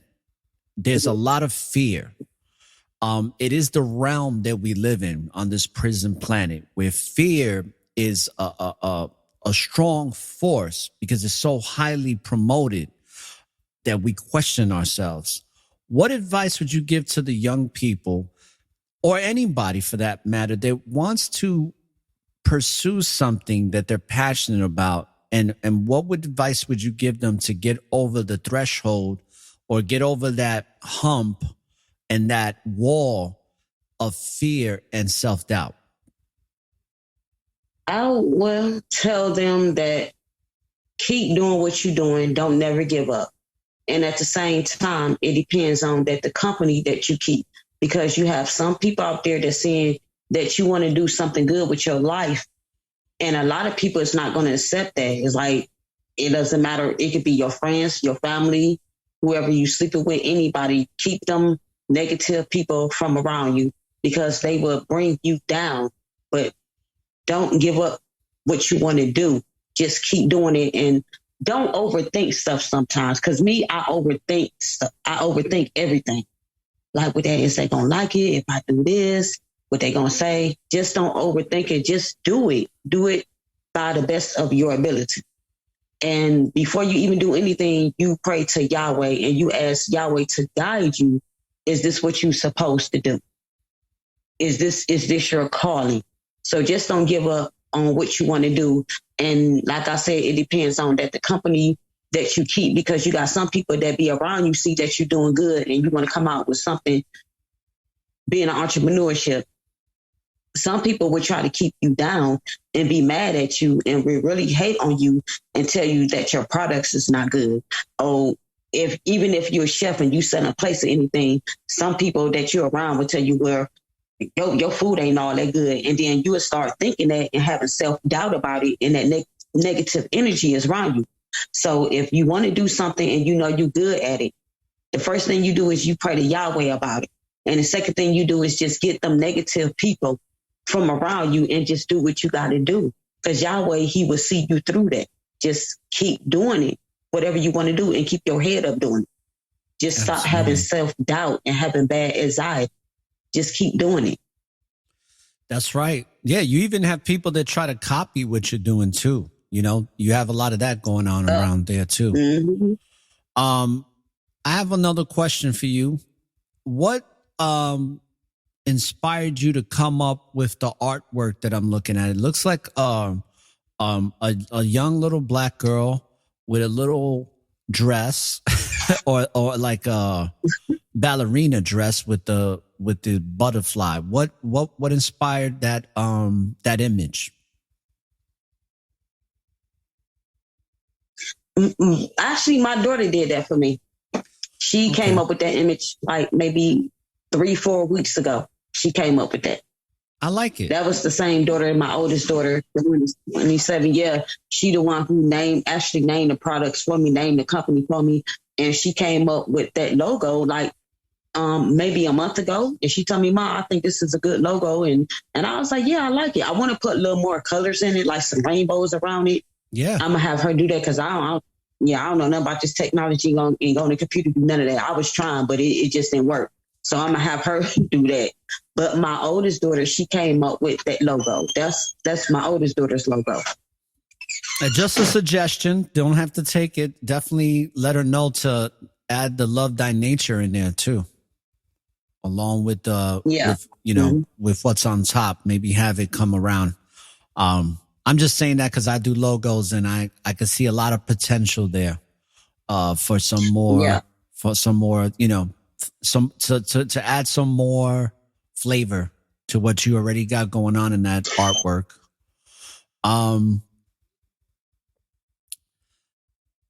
Okay, so Sister Brandy Alyssa says, "Hey, Sister Antoinette, what can I use to treat blackheads on my face?" A scrub. A scrub would take it right on out. Just use a scrub. Like I told you, I have scrubs on my website. Just use that scrub And the more you put on your face, like constantly for the good 7 days, the scrub would take it right on out because I'm sorry, y'all. I'm so tired. I'm exhausted. The brown sugar that's in the scrubs, it actually scrubs all the dirt and everything that's in your pores, and it'll take it right on out. A scrub would take the blackheads out. Now, the sugar scrub. The scrubs that you use, what's the I guess the right word that I'm thinking of is the life expectancy of somebody that's using it regularly. Like, how long would that last somebody until they have to buy another one? About 2 weeks. Okay. So it's good to get you just two. Make sure you just keep it refrigerated. When you get the body scrub, just keep it in the refrigerator. Okay, people, you heard Antoinette say keep it in the refrigerator, and definitely buy yourself two so you get a month's supply, right? Because two would cover you for 4 weeks. It's good to know. Last but not least, it doesn't look like we have any more. Let me see, any more questions at this point. We have a couple of minutes left before you have to go. So, is there anything you want to leave the listeners with? Any final comments? I always allow my guests to leave a final statement or comment or closing statement for all the listeners to hear. Yes, I just want to say I appreciate everyone that been buying my products, because if it weren't for y'all, the people that buy my stuff, everybody buy my stuff, y'all motivate me to keep doing it every single day, because every time I see something on the road, I was like, I got to order today. Okay. I be proud of myself. I was like, okay, y'all really motivate me to keep doing this and keep doing it. And in another couple of weeks, I will be coming out, like I said, with the Yanni Steam for the females and the Yanni Pearls. I'm going to be coming out with some shampoo and some conditioner, some organic shampoo and conditioner. And it's my own mixture with some fruits that I put in there that's going to really grow your hair and keep your hair so volumized, and it helps your hair to stay thick. So I will be coming out with that in another couple of weeks, and some soap, some natural soap. I actually want to come out with some deodorant too, but I don't want to put too much on me right now because I'd be so tired from working. Yeah. So, but that's all what I'm about to come out in the next couple of weeks. But I just want to say, I just thank everyone that's been buying my products, and I appreciate y'all so much. I really do, because if it weren't for y'all, I wouldn't be motivated. Y'all motivate me to get up every day and want to do this stuff because y'all appreciate it. I really do. And I thank y'all so much. And I thank Yahweh, because if it weren't for Yahweh, I wouldn't be doing this. You want a Western adventure, but you also want modern convenience. What you want is Boise. We have 15 breweries just miles from hop farms, and our downtown is packed with more than 100 craft restaurants. We have an outdoor theater where deer walk by. Seriously. Oh, and we have more than 200 days of sun every year, which make those hundreds of miles of trails around the city pretty awesome. This is Boise, the unexpected West. Plan your trip to visit Idaho at visitboise.com. At Ozo, we know the whole family loves chicken. Tender, juicy, delicious chicken. So we made True Bite Shredded Chicken and Chicken Cutlets out of plants. Tender, juicy, delicious plant-based chicken. Think it's too good to be true? Well, bite into it to believe it. It's 100% plants, 100% delicious. Ozo, a true bite experience everyone will enjoy. Yahweh motivated me to do this, to heal people's skin, instead of just going to the doctors and they just giving you steroids and hydrocortisone for your body. Yahweh woke me up like, okay, I need you to create something to heal these people's skin. And that's what I did. And I thank Yahweh for it. And all praise to the Most High, Father Yah Elohim, for that. Well, sister, I know you have to get some rest. I greatly appreciate you coming on for the time that you came on for.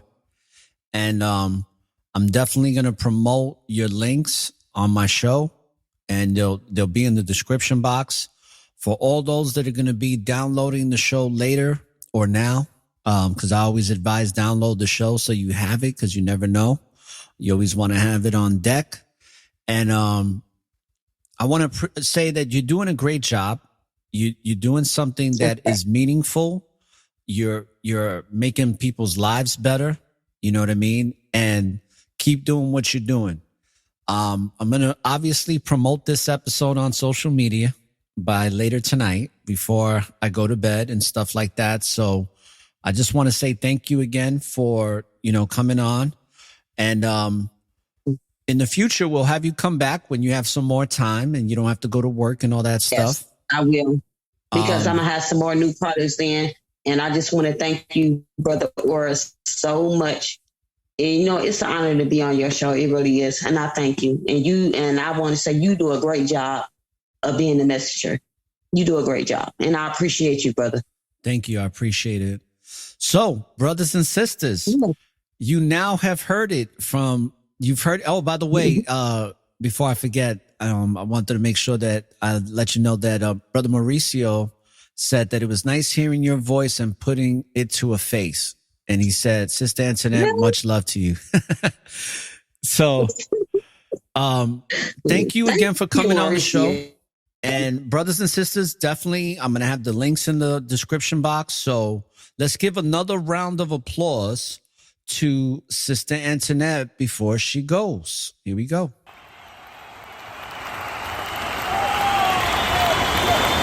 Thank you, everyone. All right.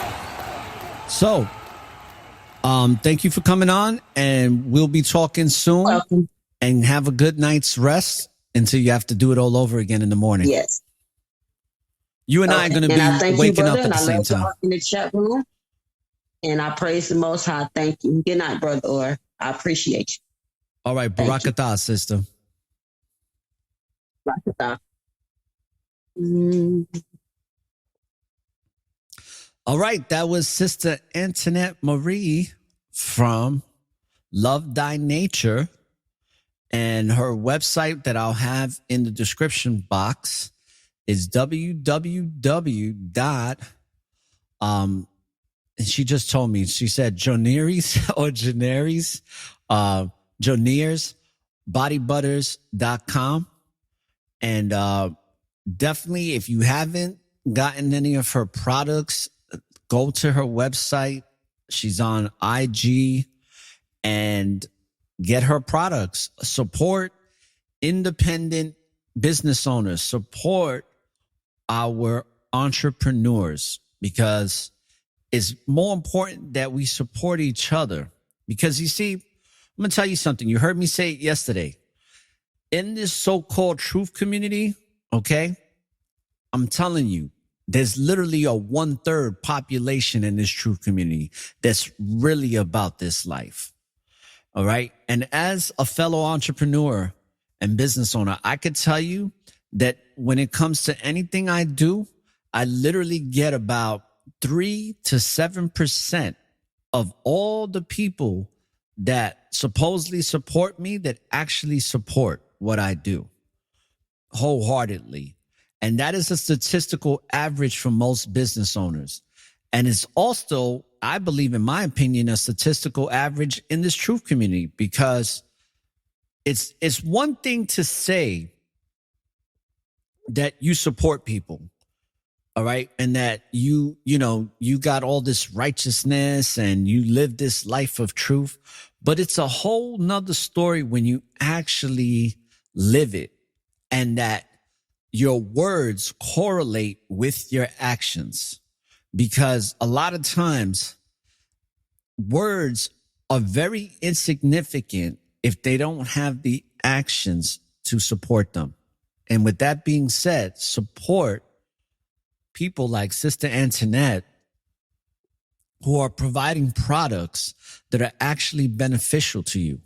Support people like Sister Danita, who actually do things like getting you a job that you can be pleased with, and that's going to put money in your pocket and move you further along.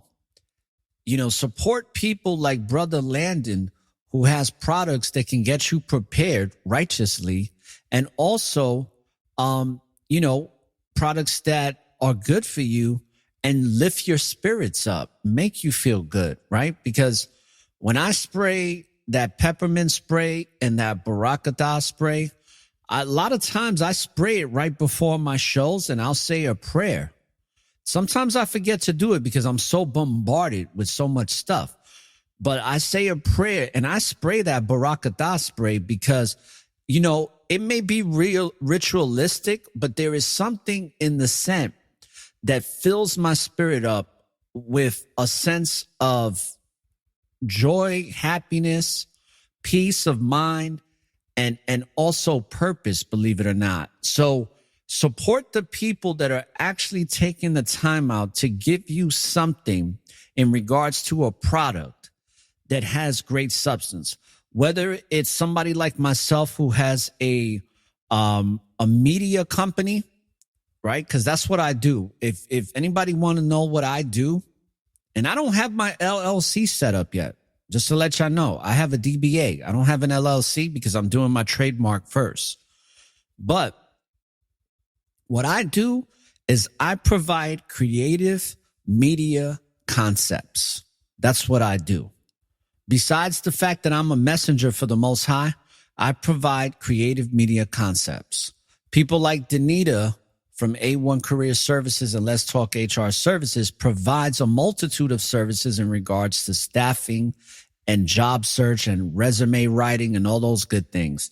And then you also have people like Brother Landon that are going to provide you with products that are going to help you in being prepared for the unexpected, amongst other things. And then you also have people like Sister Antoinette who are going to help you to improve the quality of your skin and also give you peace of mind.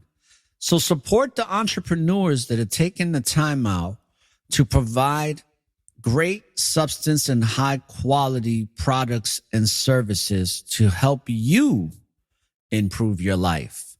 Because I'll be honest with you, I'd rather give my money to someone like Antoinette than give it to some person I never met in my entire fucking life that I get a product from a Walmart counter.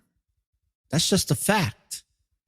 And I think that the more and more we get to support each other in that way, the more and more we actually really become a community. And I'm not going to spill the beans because we got to wait until Friday, but I had a conversation with Brother Landon last year. I believe it was the beginning of last year.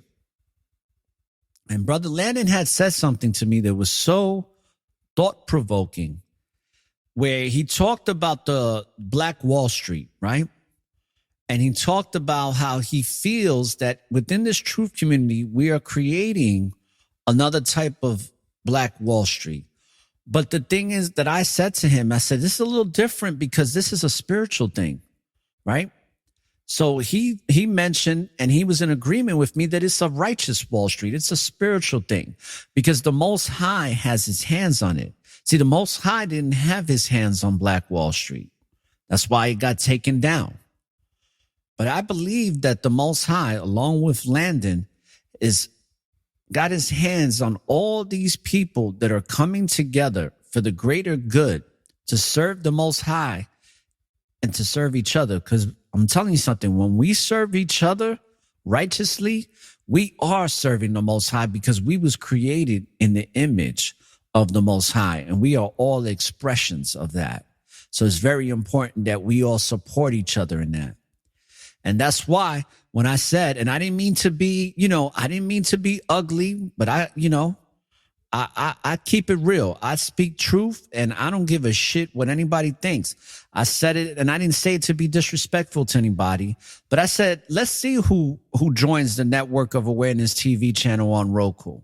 Let's see how many people, because at the end of the day, I'm still going to do it. But when people say, oh, they're going to support you and all that, they really don't mean that shit. Because 9 times out of 10, the people that say they're going to support wind up not. And I'm not saying that for everybody because I know that some of you say that you're going to subscribe. I know you will. Trust me, I know. But I mean, generally, most people don't. And it's the people that you think will not are the ones that do. And the ones that you think will not. And that is a motherfucking fact. So with that being said, brothers and sisters, let's take an intermission and I'll be right back.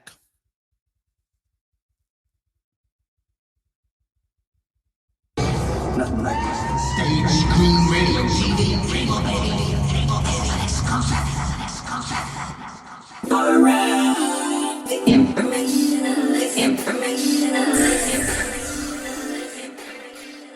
You are now tuned in to the Network of Awareness.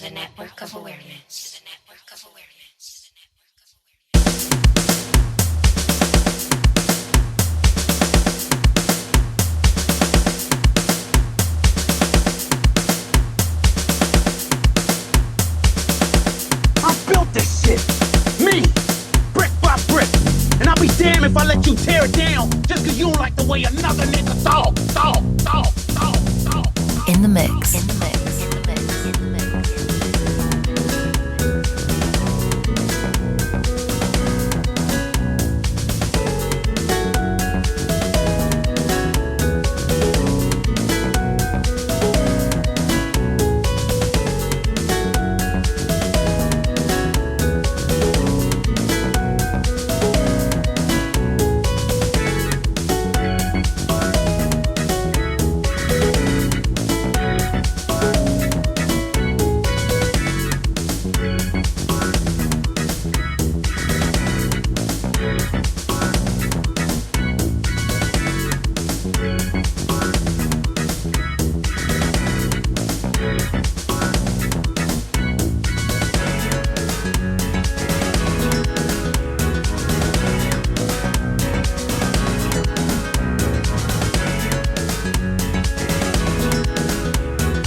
Welcome to Wisdom Wednesdays, brothers and sisters. You're now tuned in to the Network of Awareness.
In the mix.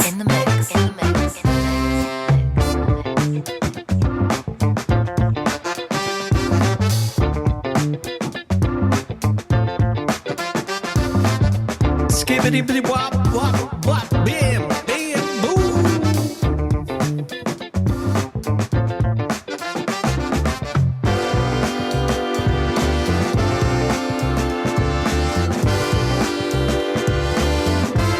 Yeah, Kyle, I know you bopping your head to this one.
In the mix. In the mix. In the mix. In the mix. In the mix.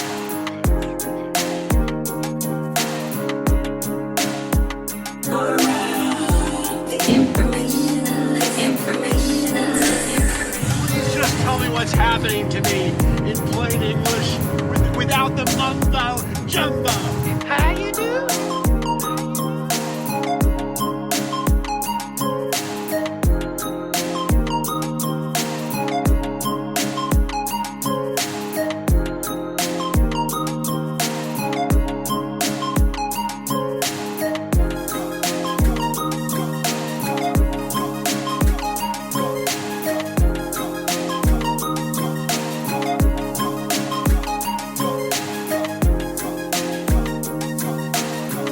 One of the fastest growing podcasts for social sciences and society and culture around the world, baby.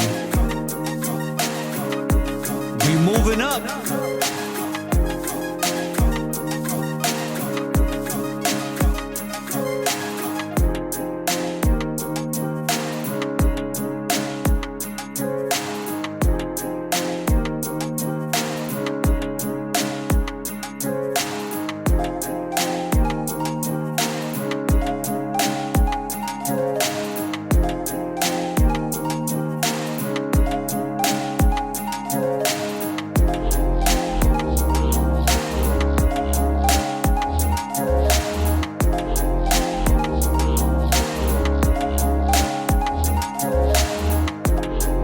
By the way, this is called Worse Before Better.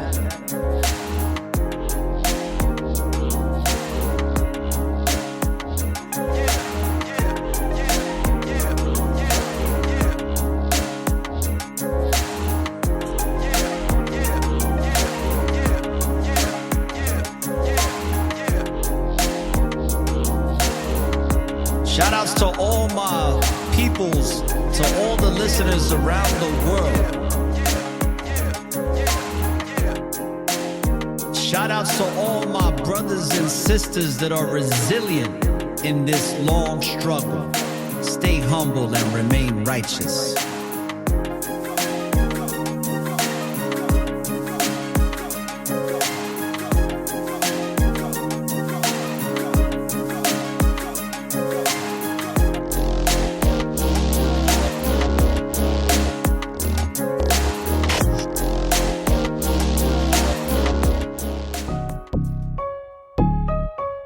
In the mix. In the mix. In the mix. In the mix. In the mix. In the mix. In the mix. You are now tuned in to the network of awareness. To the network of awareness.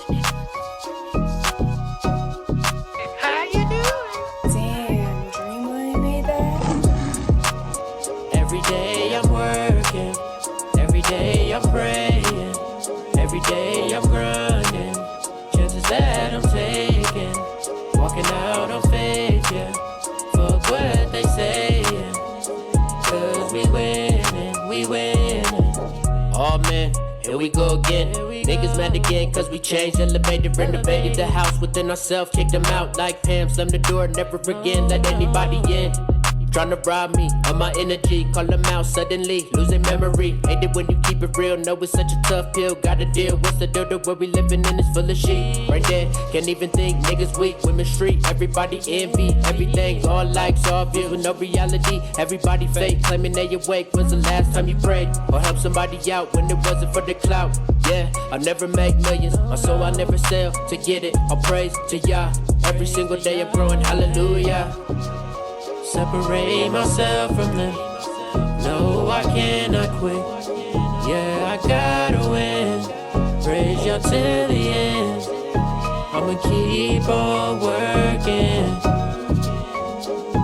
I'ma keep on grinding.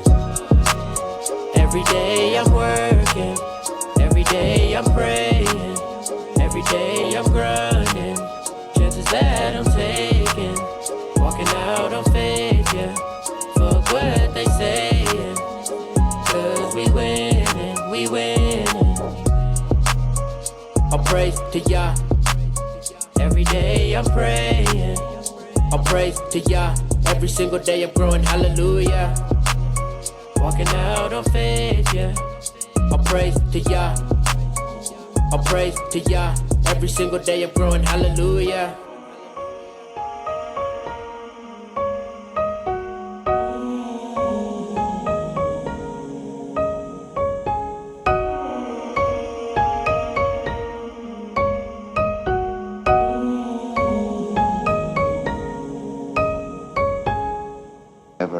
Attitude reflect leadership. Attitude reflect leadership. Attitude reflect leadership. The show is called Music Satan's Favorite Gateway because music can be a demonic portal.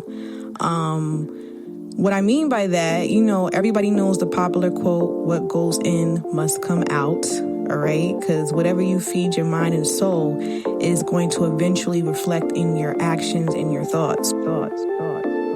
It's a fight to the finish, just like Tyson and Silas. The spirit guides me to finish. To touch you, I hope you feel it. No doubting that's for the pigeons. Fist right to the villain of evil, manipulating this generation of children.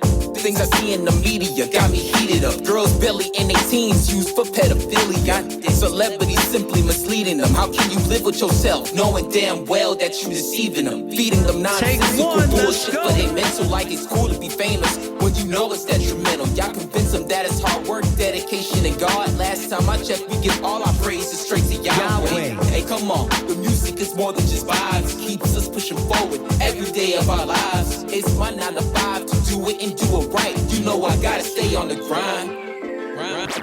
If deception was the only way that I could reach the me, I would stop rapping in a heartbeat. Music is a way of praising Father Yahweh Elohim, but Babylon tells you chase the dream. Infinite songs, but only 1/3 of it is living up to what it's supposed to be.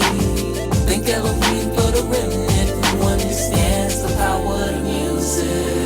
The fear of COVID got people so petrified. In one's life lies, Yah and Satan choose a side. A lot of righteous haters try to play both sides. They lack faith and work, so spirit stays penalized. I realize life is hard without the Most High, and he who knows there's much to learn is really wise. Mad grateful to be alive to see the sun rise. Try to stop my vibes, I'm exercising swords and arms. I'm in my prime, righteously prepared to shine and grind. So shock the surprise every time you analyze my rhymes. Cause orbits align with stars you can't even find. I spit that light that leaves chills up and down your spine. You coulda, woulda, but didn't. Who you kidding? And my fans frontin' forbidden. Who the fuck is you fibbing? You better think twice before you think I'm tripping on y'all children. If you feel hard, then we gonna make you harder. Hear it? If deception was the only way that I could reach the me, I would stop rapping in a heartbeat. Music is a way of praising Father Yahweh Elohim, but Babylon tells you chase the dream. Infinite songs, but only 1/3 of it is living up to what it's supposed to be. Thank Elohim for the remnant who understands the power of music. Feel like music influences your behavior or people's behavior? If you allow music to do it, it's a difference. You know, like I said, there's people out here who could consume music one way and not, well, at least they feel that they're not affected by it. There's other people who live their life through music. Like anything that certain artists say is Bible to them. In the mix. In the mix. In the mix. In the mix. In the mix.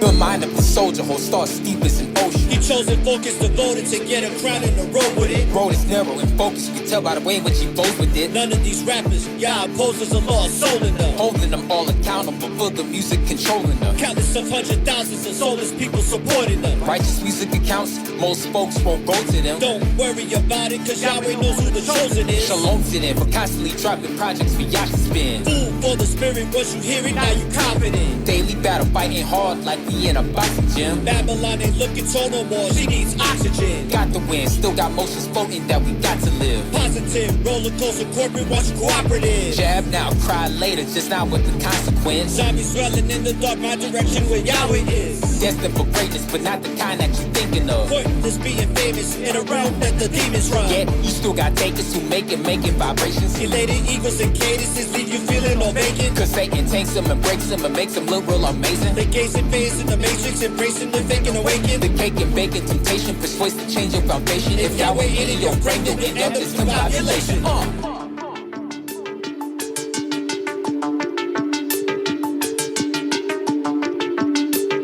Choose a side and stop wasting motherfucking time. Cause time is nigh.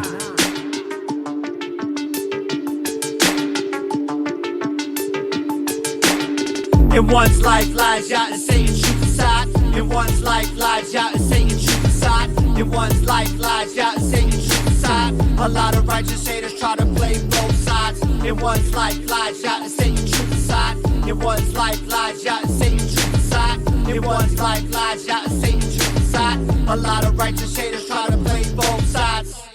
I built this shit. Me. Brick by brick. And I'll be damned if I let you tear it down just cause you don't like the way another nigga talk. Shout outs to all my peoples in the boogie down Bronx. Shout outs to all my peoples throughout NYC. Shout outs to Lou Mora, Silver, Lincoln. Low kick. You heard? They know I got the 9 on me. Yeah, you know I got the 9 on me. It's time to ride or die, homie. Yeah, it's time to ride or die, homie. Man, this how we survive, homie. Yeah, this how we survive, homie. That's why I keep the 9 on me. Sarah just added kettlebell classes to her 300 gyms. The thing is, those gyms don't have kettlebells just yet, but Sarah isn't sweating it. Her equipment supplier has Salesforce Customer 360, the #1 CRM, so they can unite around customers like her. Marketing already knows the model she wants, so commerce and IT serve it right to her in a mobile app. Wow, one-click checkout. See how uniting your teams can help you wow customers at salesforce.com/customer360. Money is the #1 cause of stress and the #2 cause of divorce. Make your money go further and work harder with a certified financial planner from Facet Wealth. Financial planning used to focus on retirement, but Facet helps you with today. You get a dedicated financial planner that guides you through every financial decision. Inflation, interest rates, stock market changes, home prices. How do you figure it all out? Well, every advisor at Facet is a certified financial planner and fiduciary. That's just a fancy way to say they have the best training, and they're legally bound to do what's in your best interest. This isn't just about investments. It's about taking care of your money so you can start living a better life today. Facet has a simple flat fee, no hidden charges, and with nothing to sell, there are no commissions. Visit tryfacetwealth.com for 2 months free off your first year of financial planning. That's TRYFACET wealth.com. Facet Wealth is an SEC registered investment advisor. This is not an offer to buy or sell securities, nor is it investment, legal, or tax advice. Yeah, you know I got the 9 on me. This word is for the wise, either ride or you gon' die. It's the blind leading the blind. We've been fighting for our rights, now we fighting for our life. Still no light I see inside, but I see the light inside and pray I don't go out my mind. I got a 9 in my hand and a couple of bullets. All I need is a reason for me to load it and pull it. There goes one in the shoulder, another one in the leg. Gotta finish the job and put another one in his head. I was told it's him or me, I'ma live to see another day. Killer do the killing, I don't see it any other way. People do the talking, I don't care what motherfuckers say. Keep your social distance or you getting blown the fuck away. No more Mr. Nice Guy, gotta be the bad boy. I'm on high alert, I got all of you niggas paranoid. I'm way too much at peace for you to ever bother mine. That's the bottom line, cause we all live in a borrowed time. The 9 on me. Yeah, you know I got the 9 on me. It's time to ride or die, homie. Yeah, it's time to ride or die, homie. Man, this how we survive, homie. Yeah, this how we survive, homie. That's why I keep the 9 on me. Yeah, you know I got the 9 on me. Do or die till I die, homie. I leave a nigga paralyzed, homie. What you know about the 9 on me? With that 45, feel like pies, homie. I look up at the sky like I'm the guy, homie. Got him grinding off the muscle you supply for me. What you know about your bestie trying to ride on you? I ain't never tell, bitch, I define loyal. That type of upper shit just make my blood boil you. How you hate me after all the shit I done for you? Now I'm supposed to get my head right. But that's kinda hard when you to dodge death twice. Respect life, but this ain't a show, I'm dead nice. I'm the one that could bring us to the next fight. Shed light over everything bad I'm the one with a gun, it's a tech bite. Blah.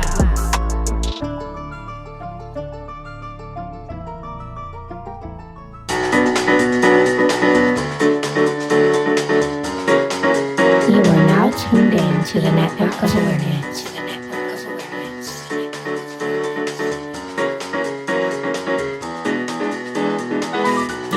Let's stay to that for one chance, just one chance to come back here and tell our enemies that they may take our lives, but they'll never take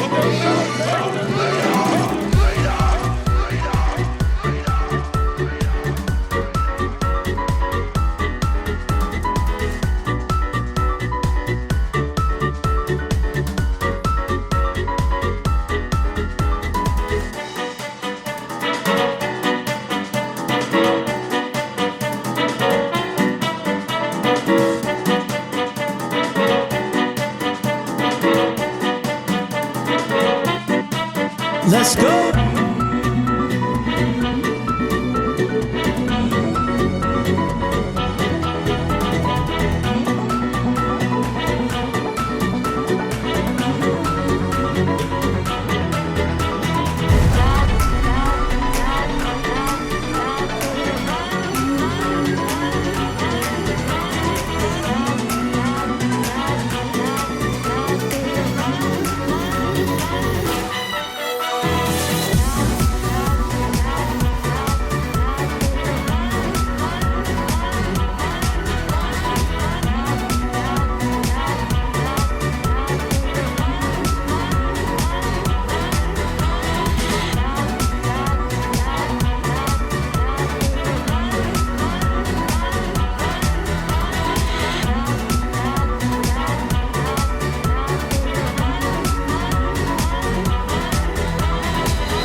Shout outs to my brother Yazan.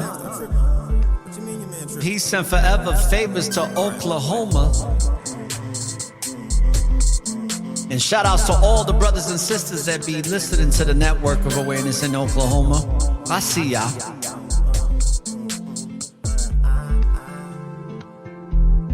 Baby, come and roll. Past and the present, babe. Tap in and elevate. I can feel your soul. Baby, come and roll. Hypnotic annoyance. Chaotic clairvoyance. I can feel your soul. In the mix. In the mix. In the Say mix. that you imperfect. I can sense the perfection, babe. You say this life is stressing. Tap in and elevate, babe. Why your heart so heavy? Feels like it weighs a ton, babe.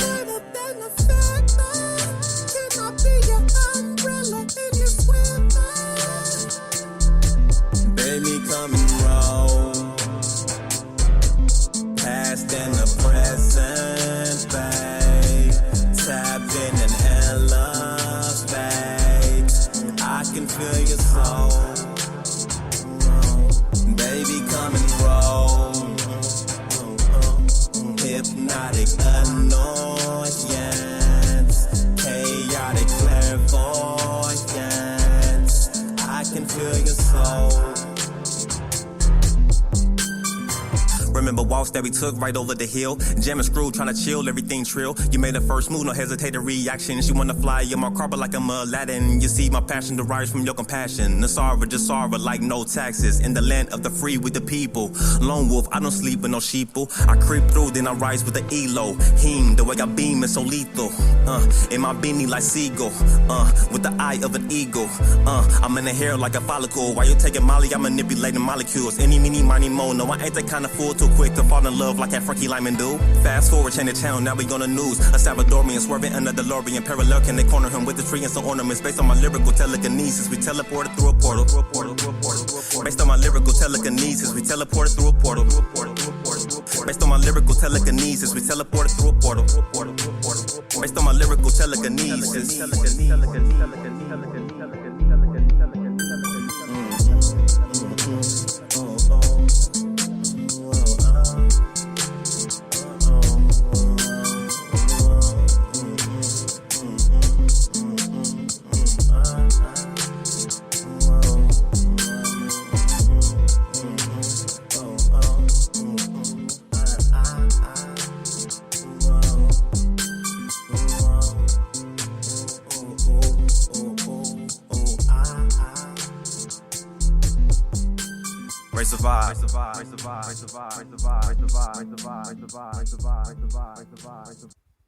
Life is an unpredictable and amazing journey.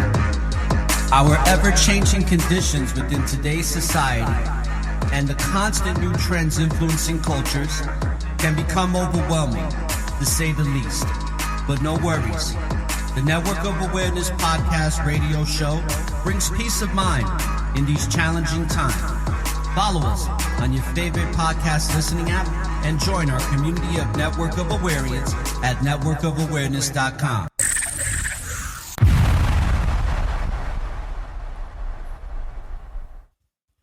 So, brothers and sisters, welcome to the Network of Awareness. And I am your host, owner, and founder of the Network of Awareness, or the Informationalist. And today we had a great guest by the name of Antoinette Marie from Love Thy Nature Products.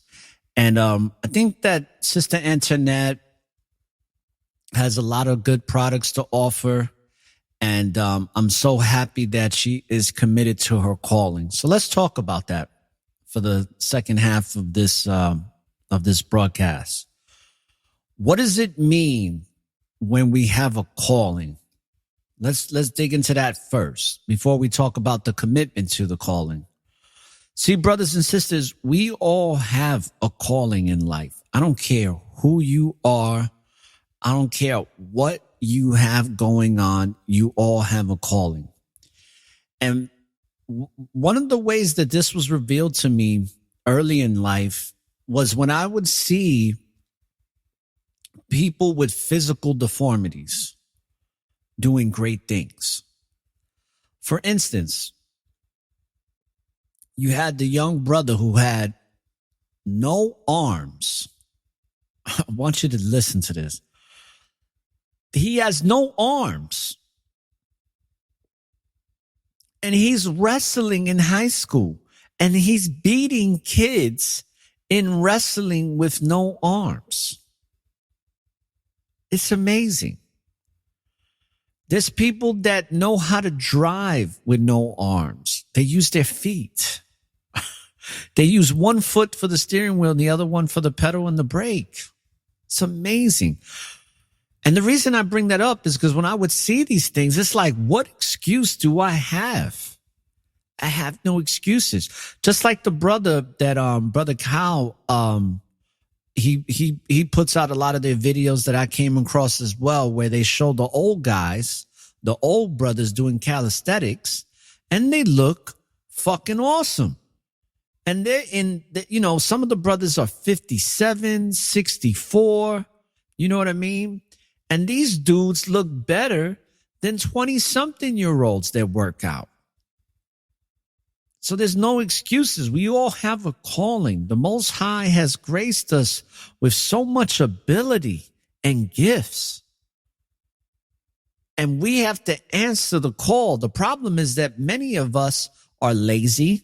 Many of us are not, wanting to do the hard work, but also many of us are complacent. Many of us don't want to answer the call because to answer the call means that you have to be challenged. And a lot of people don't like to be challenged. A lot of people in today's society like things to come easy to them. They don't really want to put any effort into something meaningful. So they prefer to do something easy that is less fulfilling, but easier to get done. And the reality is that many of you that are listening to this show, you are being called to do something. See, I was called to be a messenger. And it took a long time for me to answer that call, because when I was given that call at 18 years old, I really didn't have a desire to answer the call. And I'm so grateful that the Most High was patient enough with me to give me an opportunity to really come in to that calling.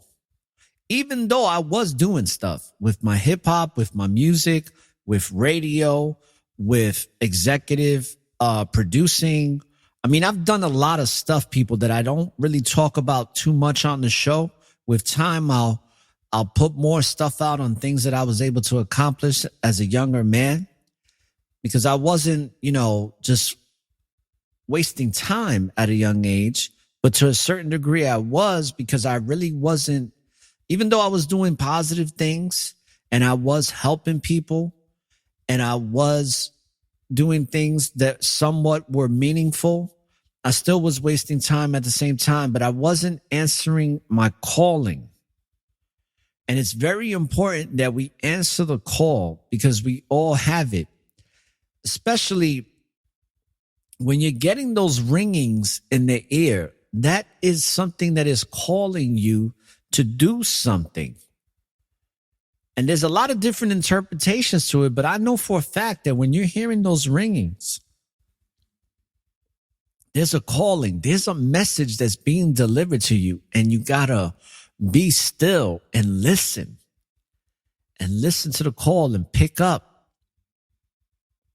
and say, yes, the Most High, I am ready. I'm ready to deliver.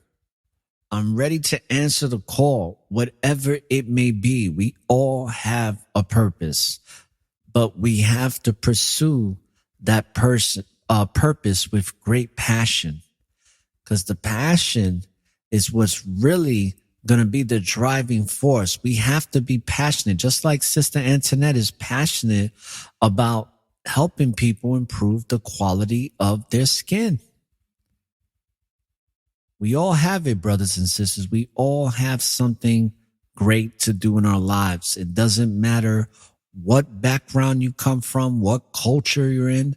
It doesn't matter. But there is a will, there's a way. And when there is a will, there is Yahweh. And as long as you get out your own way and allow Yahweh, you are going to be good all day, every day. Then once you answer that call, now you got to be committed to it. You got to be committed to your calling. And that's when the real work starts. Because if you thought it was hard to just say yes and answer the call and act on it, now you got to be engaged. Now you have to go through the motions. Now you got to go through the fire. Now you got to walk that righteous path. Now you got to walk the path that is so narrow. Now you have to overcome all the naysayers and all of the doubters. And the biggest doubter that you have to overcome is yourself. And that's where commitment is key. Because with commitment comes persistency. And with persistency comes consistency. And that's when you start to see the fruit of your labor. And your labor provides fruit. And if y'all feeling what I'm saying, can I get a barakatah?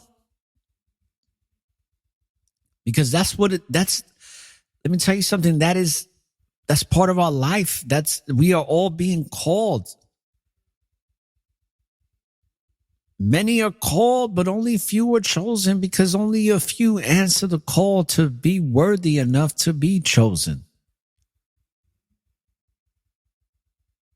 Thank you, Brother Landon. I appreciate that. Barakadah. Let's go. Life is not easy. I'm telling you right now, life is not easy. It's never meant to be easy. That's an American concept. America teaches you that if you make all the money and you get all the nice toys and the cars, life is going to get easier for you. But that's a big lie. Because this is the land of the legacy. This is the legacy. This is the land that has the legacy of lies. And I'm about to do a legacy of lies part 5. Because, you know, I'm still on, I think I'm on volume 2 now. We got to do a legacy of lies series again. Another episode, because you want to talk about lies? The United Serpents of America is always lying to us. Especially when it comes to these mass shootings right now. Big lies. But to keep it on a positive note, are you committed to your calling? Because to be committed to your calling takes great effort, and it takes a lot of energy, and it's going to drain you at times. It's going to make you exhausted. It's going to make you fatigued. Right? Isn't that what Sister Antoinette was talking about? She's tired right now. That's the only reason she didn't stay on the show long enough, because she had to wake up early in the morning. Just like I do. I got to wake up at 3:00 in the morning tomorrow. But guess what? I'm still going to do what I got to do. And I'm going to try to get as much as I can done, and then do it all over again the next day. This thing called life, it can be very fulfilling, but it takes a lot of great effort to live it righteously and to live it to the fullest. We're in a time right now where there's just a lot of fake shit going on. A lot of fake motherfuckers, man. It's one of the reasons why I don't mess with certain family members, because there's a lot of fake shit. I don't like fake, man. I don't like the bullshit. I just don't. I can't deal with feeble-minded people. And there's a lot of feeble-minded people in this country, especially. Because you have a society right now that they believe the status quo manipulation that alters their perceptions of what they should be doing, And then they start doing that which they told they should be doing. I don't operate like that.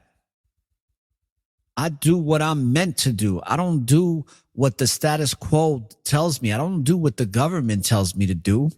Fuck this government. This government is one of the most ratchet, fucking wicked governments of ever known to mankind.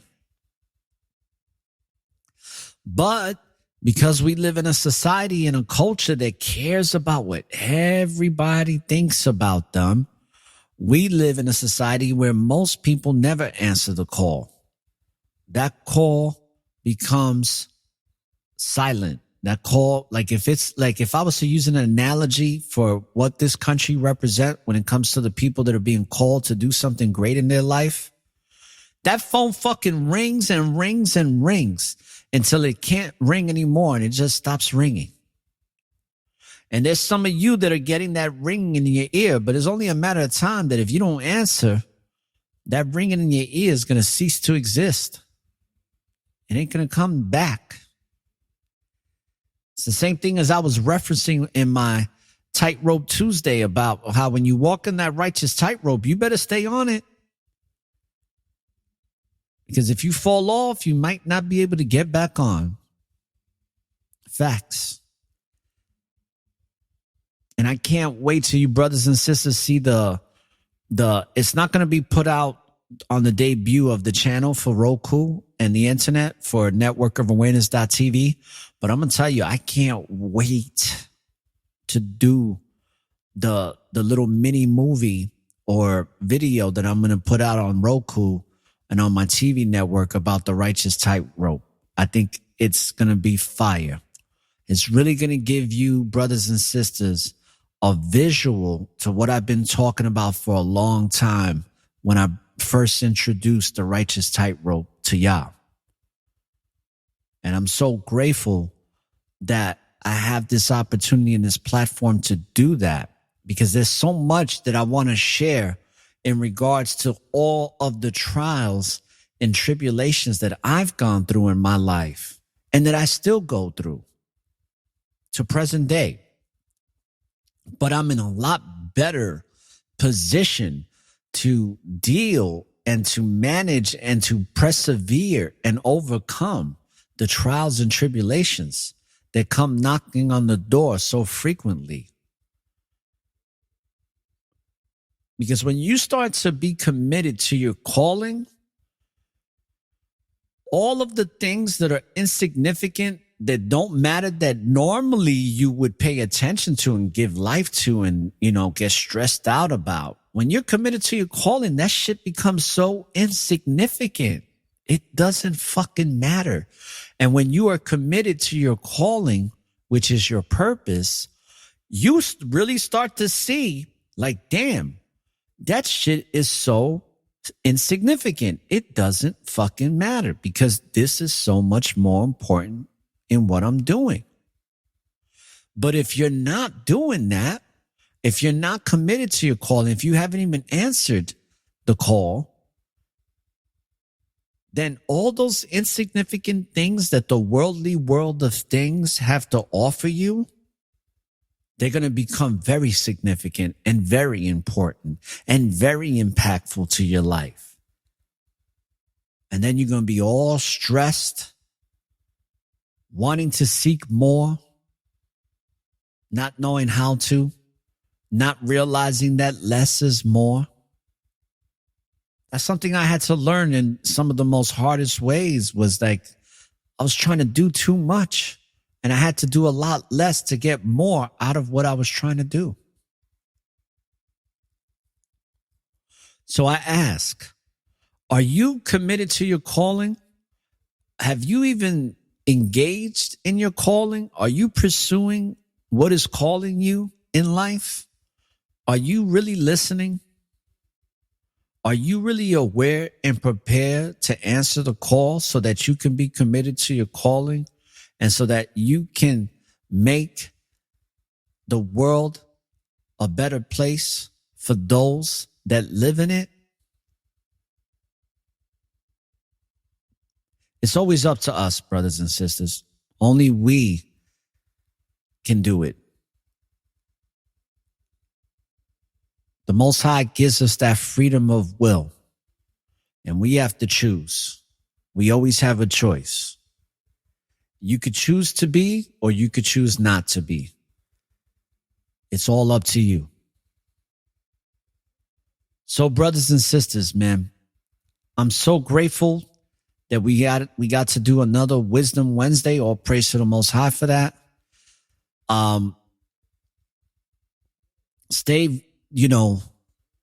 Stay aware and prepared and answer the call. And if you've already answered the call, be committed to your calling. And like always, when you live in the present, there's always an opportunity for a new beginning, brothers and sisters. So that's all from me, folks. I got to wake up really early in the morning. And we're going to do it again tomorrow. I might do a pre-record tomorrow. We're going to see. I don't know if I'm going to do it live. We might do a pre-record. We'll see. I'll let y'all know. You'll know when you hear it, but most likely we'll do a live show. But you never know. We might do a pre-record because I got a lot of stuff going on tomorrow. But I will for sure be doing a live show on Friday from an undisclosed location. And it's not going to be from the cabin in the woods, but it will be from an undisclosed location and in a different location than where I'm at now. So brothers and sisters, don't look for the light at the end of the tunnel, because the light is and always will be within you. So light up the tunnel and find your way through the darkness. This is all the informationalists signing out, saying peace, love, and light, and Barakatah, all praise to the Most High, and forever favors to you. Forever.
Sarah just added kettlebell classes to her 300 gyms. The thing is, those gyms don't have kettlebells just yet, but Sarah isn't sweating it. Her equipment supplier has Salesforce Customer 360, the #1 CRM, so they can unite around customers like her. Marketing already knows the model she wants, so commerce and IT serve it right to her in a mobile app. Wow, one-click checkout. See how uniting your teams can help you wow customers at salesforce.com/customer360. Excited for a road trip? Start it off right with auto coverage from American Family Insurance. J.D. Power ranked us #1 in customer satisfaction with the auto insurance shopping experience among mid-size insurers. Get a quote at amfam.com. American Family Insurance. For J.D. Power 2021 award information, visit jdpower.com/awards. American Family Mutual Insurance Company, SI and its operating companies, 6000 American Parkway, Madison, Wisconsin.